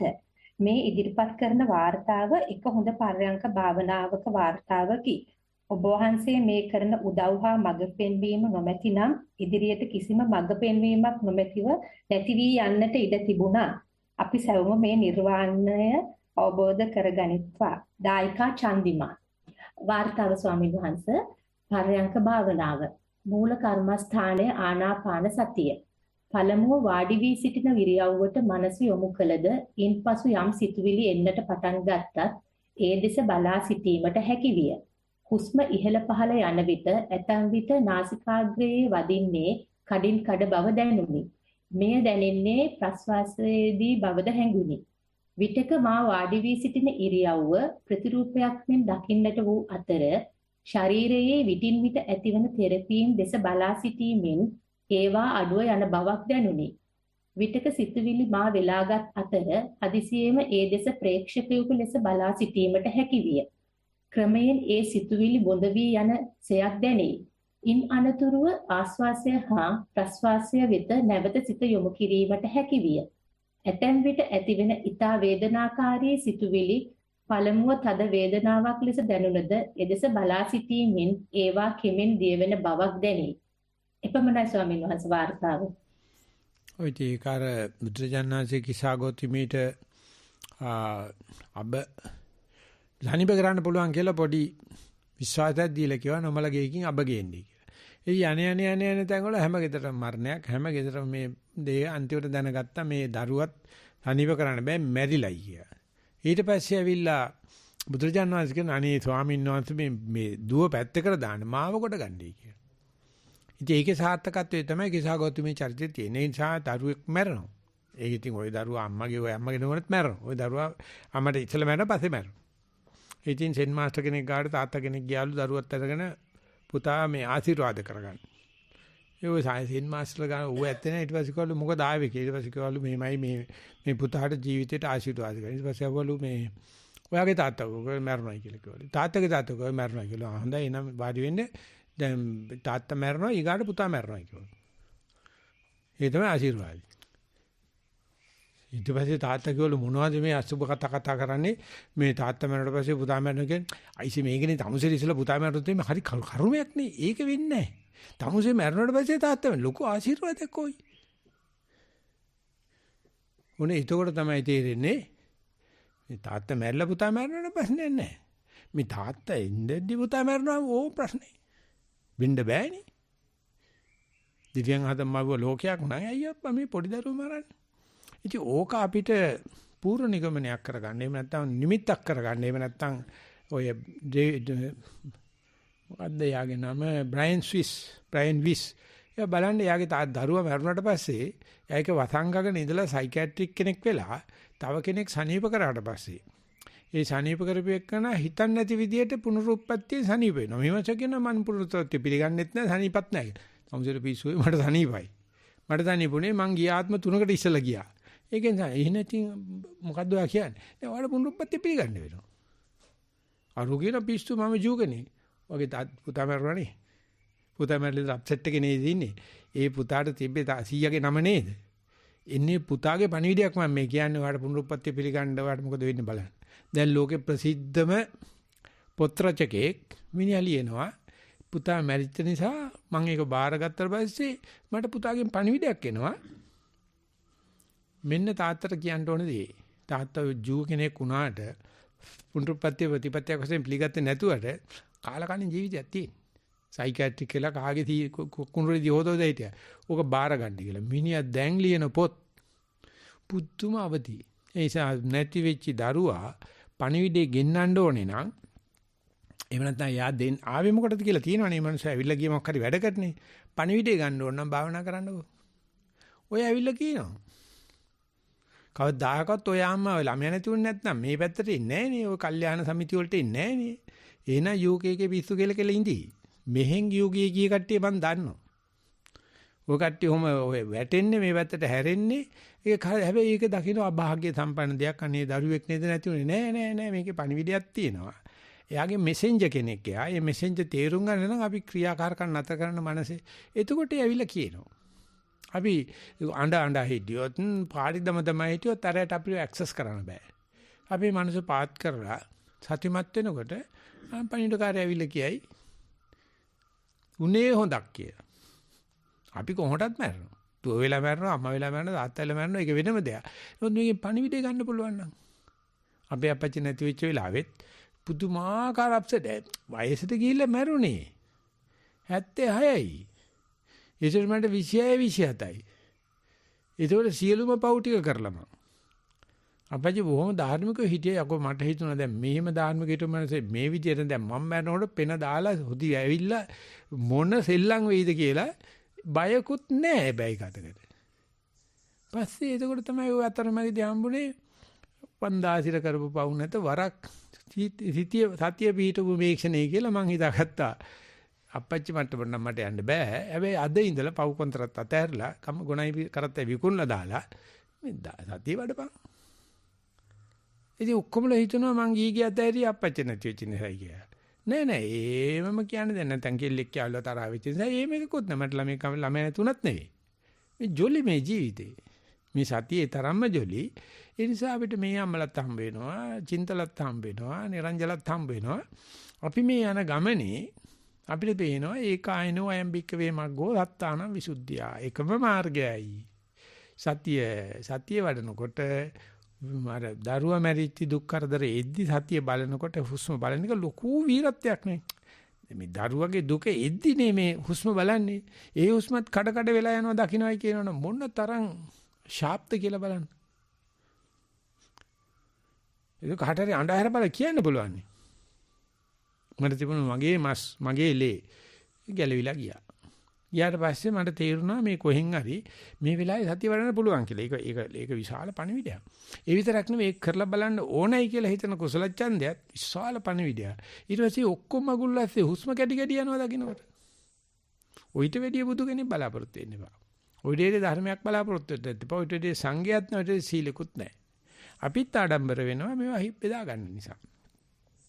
මම හිතන්නේ චින්තා ගොඩාක් කියලා තිබුණා. ඒ වගේ කමඨාන් වාර්තා පසුගිටිකේ මම කමඨාන් වාර්තා සුද්ධ කෙරුවේ නෑ. අපේ ධම්මකුසල හාමුදුරුවෝ තමයි කෙරුවේ. ඉතින් ඊයේත් මං ගෙන්න ලැබුවා කොහොමද කියලා ධම්මකුසල හාමුදුරුවෝත් මට වගේම කේන්ති යනවා කියලා කිව්වා. හොඳට යනවා කමඨාන් කියන්නේ. ඉතින් ඒකට දාමු අපි යනවා ඊගාවෙකට. එහෙමයි ස්වාමීන් වහන්සේ. මේ ප්‍රශ්නෙත් එහෙමයි ස්වාමීන් වහන්සේ. පරයන්කය මූල කර්මස්ථානයේ ආනාපාන සතියයි. මම මෙතනයි සිතා වාඩි වී ආස්වාස හා ප්‍රස්වාසයේ දෙස බලමින් එයටම සිත යොමා සිටියෙමි. ආස්වාසය දිගුය, ප්‍රස්වාසය කෙටිය. ආස්වාසය දිගට දැනුණු අතර එය ශීතලය. ප්‍රස්වාසය කෙටි හා උණුසුම් ලෙස වාර 20ක් පමණ බාධාවකින් තොරව හුස්ම රැල්ල දෙස බලා සිටීමට හැකි විය. ඉන්පසු සිතවිලි වරින් වර පහළ විය. නමුත් හුස්ම රැල්ල දිගටම දැනින. වරක හොඳින්ම ආස්වාසය ප්‍රස්වාසය පමණක් සිත යොමා සිටිය හැකි වුණු අතර වරින් වර විවිධ සිතුවිලි පහළ වුවද ඒවා ඊතරම් බාධාවක් නොවුණු අතර දිගටම හුස්ම රැල්ල දෙස බලා සිටීමට හැකි විය. මෙලෙස හුස්ම රැලි 300ක් පමණ ඉක්ම වූ විට හුස්ම රැල්ල සියුම් වන බවක් හා ප්‍රශ්වාසය ඊටාම කෙටිවන බවක් දැනුණු අතර විටක එය නොදැනීම යන තරමට කෙටි විය. අවසාන විනාඩි කිහිපය වන විට මා නින්දකට වැටුණු බවක් හැඟුණද නැවත වහාම මූල කර්මස්ථානයට සිත යොමු කළ හැකි විය. මෙලෙස විනාඩි 45ක් පරයන්ක භාවනාව කළ හැකි විය. සක්මන් භාවනාව. වම දකුණ ලෙස පාද මාරු කරමින් සක්මන් භාවනාවේ යෙදුණු අතර වම් පාදයේ ඔසවන සමහර විට දකුණු පාදයේ සමතුලිත භාවය බිඳී ගොස් වම් පාදය ඉක්මනින් පොළොව මත පතිත වන බව දැනුනි. මෙලෙස සමබරතාවය කිහිප විටක්ම බිඳී යන බව දැනුනි. පළමුව විලුඹ පොළව මත පතිත වන බවද අවසානයේ ඇඟිලි තුඩු පොළව මත වදින බවද හොඳින් දැනුනි. පය ඔසවන විට දණහිස නැමුණු බවද පය ඉදිරියට ගෙනියන විට එය දිග ඇරෙන බවද දැනුනි. මෙලෙස දිගටම භාවනාවේ යෙදෙන විට පියවර වඩාත් සැහැල්ලු වන බවක් નિરાයාසයෙන්ම පාද එසවෙන හා තැබෙන බවත් අවසානයේ පියවර කිහිපය ඊටාම සැහැල්ලු වෙන පුළුන් මත පය තබන ලෙසත් දැනින. මෙලෙස විනාඩි 30ක් සක්මන් භාවනාවේ යෙදීමට හැකි විය. එපමණයි ස්වාමීන් වහන්සේ. ඔය ඒතකොට තමයි සක්මන් භාවනාවේදී ඔය නිදිමත වගේ ගති, පාලනයකින් තොර වෙන වගේ ගති පහළ වෙන්නේ. පරියන්කේ නම් සමහර වෙලාවට ඉතින් ඔය කියන්නේ ඔය එතකොට රාගයයි ද්වේෂයයි සෑහෙන්න තඩමාරු වෙලා. එතකොට මෝහය මතුවෙලා එනවා. ධක්මං කරනකොට කවුදෝ ධක්මං කරන්නේ. එහෙම නැත්නම් ඒක එහාට මෙහාට ඇදෙනවා. ඒ අර වගේ ඉස්සල වගේ වම දකුණ කියලා මෙනෙහි කරන්නත් බෑ. වම දකුණ අතර වෙනස තේරෙන්නේ නැහැ. හැබැයි යනවා තේරෙනවා. පරියන්කේදී ඔක උනාට පස්සේ ඔය රාග ද්වේෂ අඩු වෙච්චාම අර ඉන්න ඉරියව්ව හොඳ නිසා ගොඩාක් වෙලාවට නිින්දට වැටෙනවා. එතකොට මෙයා නිින්දෙන් අවදි වෙනකොට නැවත පරියන්කේ නැවත සක්මනේ සමාවෙන් නැවත මූල කර්මත්තන්ට එන්න පුළුවන් බව දැකලා තියෙන වාර්තා කරලා තියෙනවා. එතකොට නිින්දේ අග දන්නවා දැන්. මම අපි දන්නේ කියමුකෝ. මේ ඥානෙ අරගෙන මේ ඥානෙ තියාගෙන නිින්දට පෙළඹෙන හැටි බලන්න. එතකොට අර මූල කර්මස්ථානයේ ආස්වාද ප්‍රසආද දෙකේ වෙනස නැති වෙලා ඕක හේ බාන්න පටන් ගන්න. ඕක නිකන් හේම වෙන්න පටන් ගන්න. ඕක නිකන් විරංජනේ වෙන්න පටන් ගන්න. ඕක නිකන් රසවත් නැත්ැනකට යන්න පටන්. එතකොට දැනගන්න ඕනේ මේ නටාගෙන ඔමරි පපා කොමල පපා එන්නේ වැස්ස මේ නිින්ද තමයි. කියලා එතකොට නිින්දේ මුලයි යගයි දෙක දැක්කනම් ওই දෙක මැද තමයි ආධ්‍යාත්මේ තියෙන්නේ. ඒකට යන්න ඕන. ඒකට යන්න දෙපැත්තෙන් කොටු කරන්න ඕන. දැන් කොනෙන් කොටු කරලා තියෙන්නේ. ඒක විශාල ඥානයක්. නිින්දෙන් අවදි වෙන්නේ අරමුණට. අරමුණේ ඉඳලා නිින්දට යන හැටි තමයි අරමුණ විරංජනේ වීම. අරමුණ සියුම් වීම. අරමුණේ සීමාවල් අඩු වෙලා බොඳ වෙන ගතිය. ඒක දැක්කනම් පෙනේ මේ අස්පනා පිට බලබලා ඉඳද්දි net අදහන්නට බැරි ලෙස රූපේ කෙමෙන් මැකී යනවා. ඉරට හඳට නොකියා හොර රාසේ රූපය වියකෙනවද කාලය ගත වෙනවද මොකද්ද කියලා කියනවා. ඕක පේනවා. ඔය පේච්ච නැති කෙනෙක් මේකේ නෑ. නමුත් එතකොට අර නිින්දෙන් තමයි මේක මල්ලෙන් ගහලා වහලා දාන්නේ. ඒ නිසා ඒකට නිින්ද කියන්න එපා. ඒකට හිත ලීන භාවයටපත් වෙනවා හැංගි වෙයි ගන්නවා කියන එක ලොකු සංචෝ හොල දාලා තියෙනවා. ඒකට අවදි වෙන්න ඕන. ඒකට අවදි වෙන්නේ කොහොමද? අවසානයේ දැක්කා මුලින් බලන්න නිින්දේ පූර්ව නිමිත්ත නිින්දේ පුබ්බකරණය හට ගන්න හැටි දැකගත්තම අපිට පේනවා අන්න ඒ මට්ටම නෙනොට රාග ద్వේෂය ප්‍රධාන කිපිච්ච අවස්ථාවල් නෑ. නමුත් අපිට තාම තේරෙන්නේ නෑ රාගයේ ద్వේෂය නැතුව ජීවත් වෙන්න හැටි. අපි ඒකට හිත හැංගෙනවා එතන නින්දට වැටෙනවා. ඒ කියන්නේ නිවනට බයයි කියන එක. විවේකයට බයයි කියන එක. නික්ලේශී තත්ත්වයට බයයි කියන එක. නිර්මල තත්ත්වයට බයයි කියන එක. ඛේමයට බයයි. විරජං ඛේමං බයයි. අන්න ඒකට බය නැති වෙන්න නම් තමන්ගේම ජීවිතයෙන් තමන්ගේම අත්දැකීමෙන් තමන්ගේම ඉතිහාසයෙන් ලෑස්ති මනස තමයි ඔකට උත්තරේ. ඒ නිසා මේ වගේ කෙනෙකුට මම හිතනවා ඉස්සලා රාජ්‍යනේ ලියුපෙකනට වඩා මේකට නින්දට එහෙම නැත්නම් ඒ වගේ නීරස තත්වයට විරංජන තත්වයට විරාග තත්වයට අවදි වෙන්න පුළුවන් වේවා කියලා අපි යනවා ඊගා ප්‍රශ්නෙට. ස්වාමීන් වහන්සේ අවසරයි ඊළඟ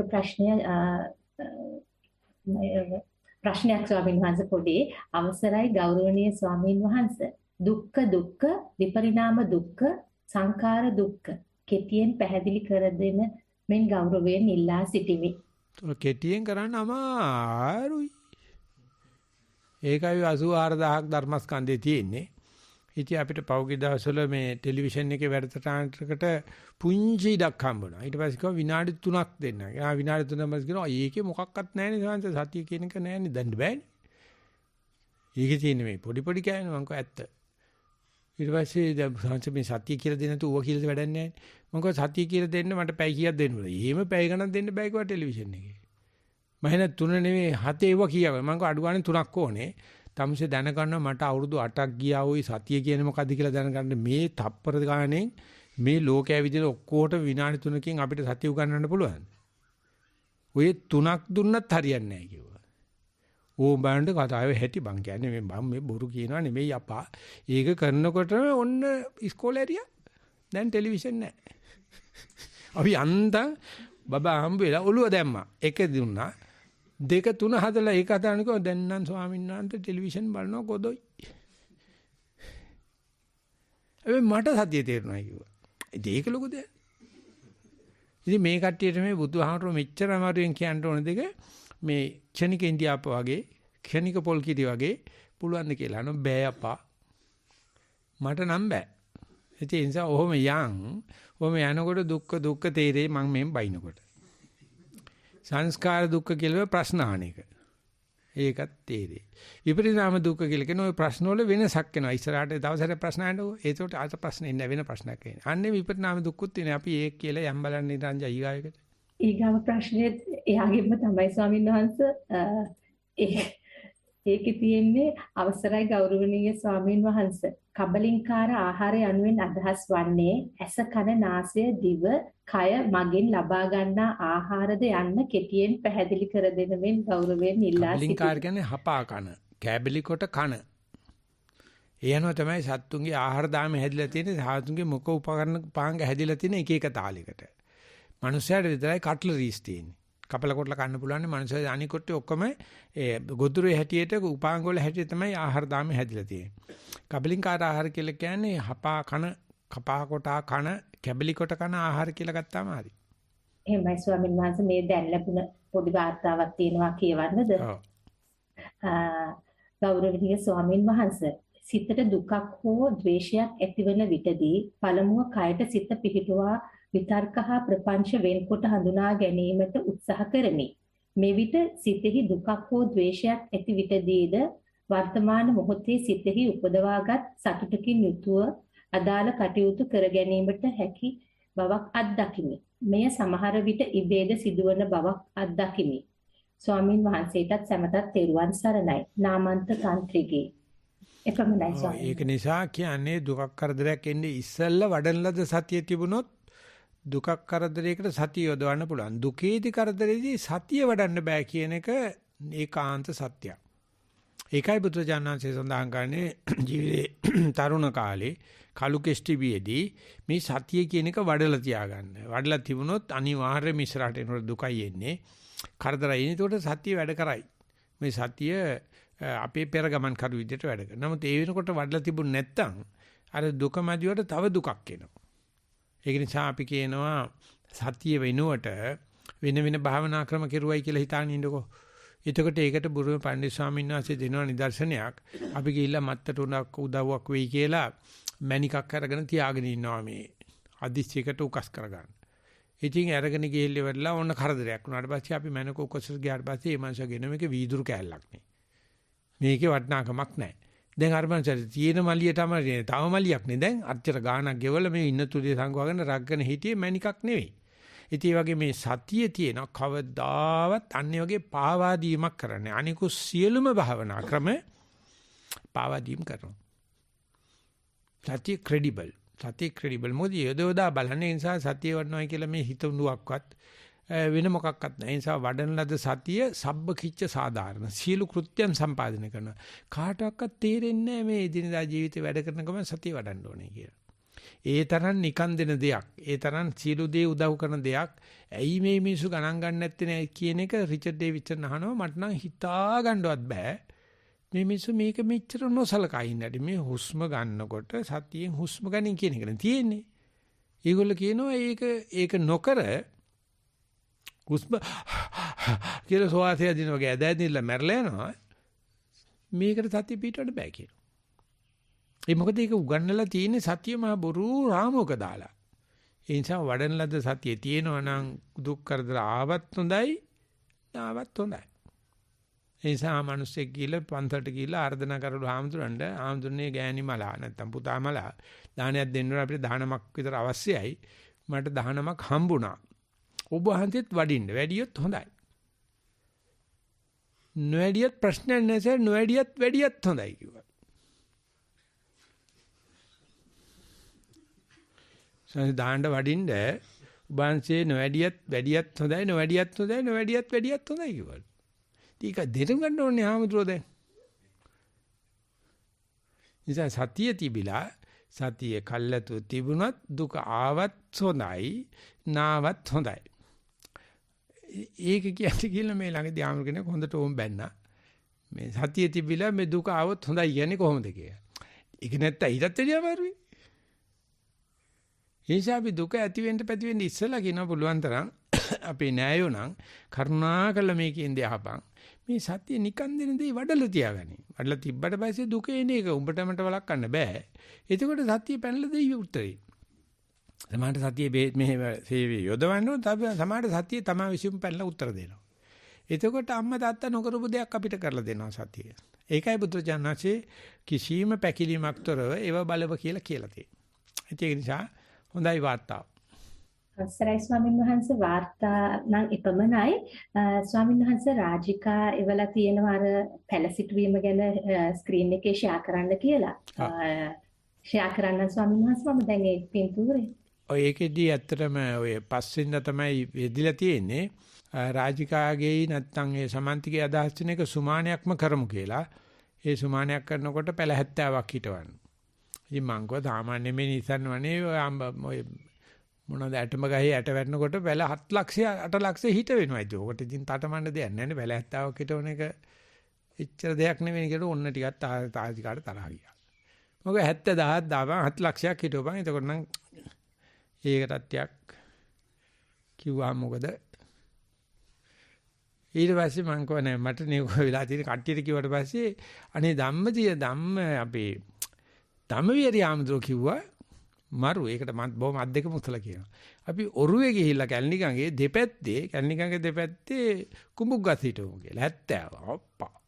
මම හරිම කැමති ධම්ම විහාරී ආමතුරුට මම පුංචි කුත්තුවක් දුන්නා. සංඝකටයක්.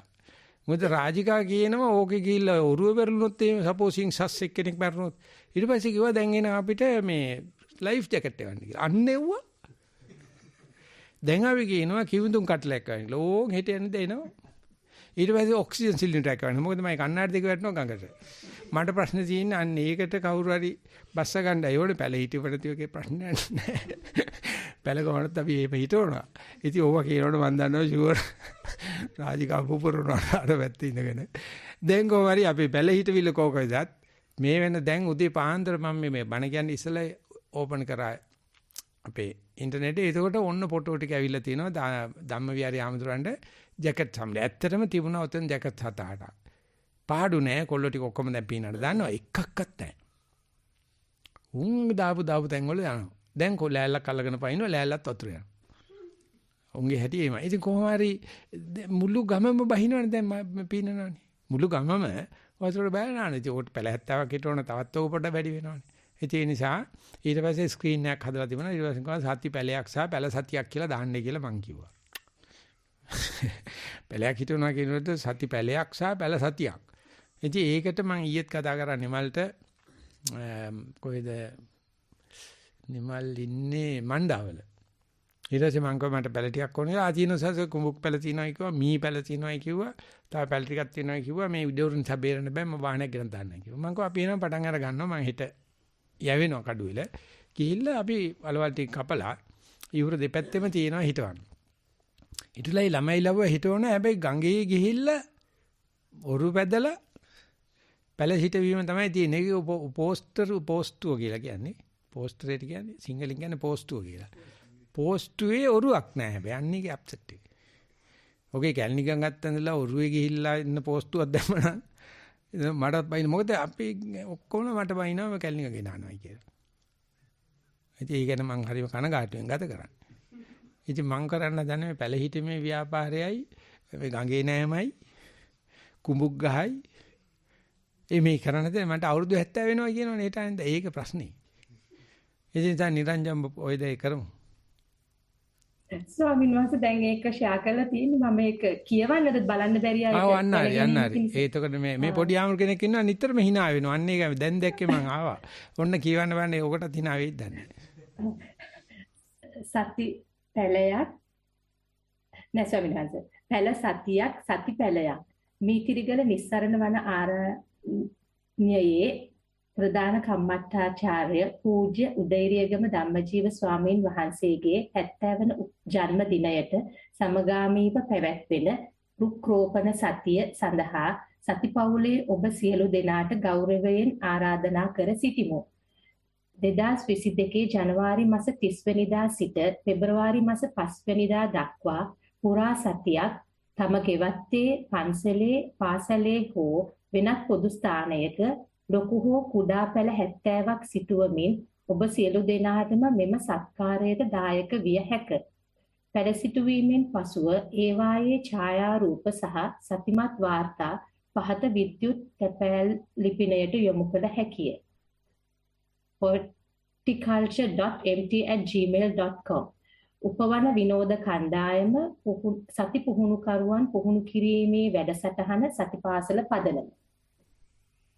එකමයි ස්වාමීන් වහන්සේ. කර්මස්ථානාචාර්ය කියන එක හරියට කියවෙන්නේ නැහැ උඹට.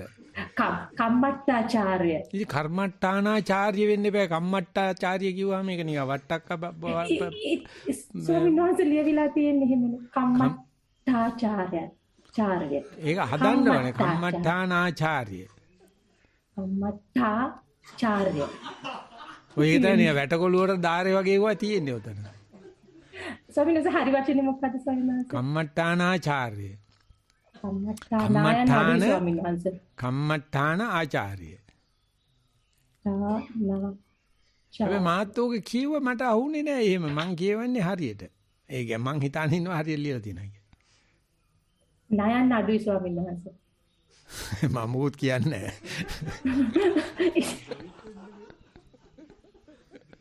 බයන පොඩියම්කෝ ඒ කරන වැඩ පෝස්ටුවක් දානවා මේ නයන නෑ. කම්මට්ටානාචාර්ය. ඒ උගදෙනෙක් කියනකොට ඒ වගේ තවත් ඊට ඉස්සෙල්ලත් මොකක්ද ටික හැප්පිලා ගියා. ඒක නැච්චර ගානක් නෑ. ඔක දිරවලා යයි. මේ හරි ඒත් දැන් මේ රාජිකා පුපුරනක් දැන් රාජිකාට පොඩ්ඩක් කතා කරාංකෝ. ඉන්නවද රාජිකා? ඉන්නවා ස්වාමීන් වහන්සේ. අනේ රාජිකා මේ අනම්මනම් අව කැපෙන වචන කැපුණා නම් තමා වෙන්න ඕනේ. මොනවද කියන්නේ? රාජිකා කතා කරන්න. අවසරයි ගෞරවනීය ස්වාමීන් වහන්සේ. මුකුත් කියන විශේෂයෙන් දෙයක් නැහැ ස්වාමීන් වහන්සේ. මේ වැඩසටහනට මේ අවසරය ලබා දීම ගැන බොහොම පාද නමස්කාරයෙන් ඔබ වහන්සේට ස්තුතිවන්ත වෙනවා. මේ ඔරුවක් කොතනට අවශ්‍ය වෙන්නේ නැති හේතුව අපි මේ මුළු ලෝකෙම ආයතන කියන්නේ ස්වාමීන් වහන්සේ මේ පැල හිටවන්න කියලා මේ කැලණිගඟේ හිටවන ව්‍යාපාරය අපි නිකන් පයණි එකක් විදියට කඩුවේද උනාට අපි හැමෝටම පැල හිටවන්න කියන නිසා මට හිතෙන්නේ අපිට ඔරුවක් අවශ්‍ය නැහැ කියලායි මම හිතුවේ ස්වාමීන් වහන්සේ. හැමෝටම ඔරුවක් අරන් දෙන එක වටිනවා කියලා මම කියන්නේ. ගඟක් නැති වුණාට ප්‍රශ්නයක් නැහැ. මොකද අපේ පැත්තේ මේ පැත්තෙත් වගුරක් තියෙනවා. ඒකෙත් තිවුර හිටවන්න බලාපොරොත්තු වෙනවා. එතකොට ඔරු දෙකක් තියෙනවා හැබැයි අපිට නම්. ඒ නිසා අපිට නම් පුළුවන්. ඉතින් එහෙම තමයි. ඉතින් එක එක්කනාගේ අදහස් මතිමතාන්තර වෙනස්නේ. හැබැයි ඉතින් අර ඔරුවක් තියෙනවා නම් ඒකේ පොඩි ජොලියක් තියෙනවා.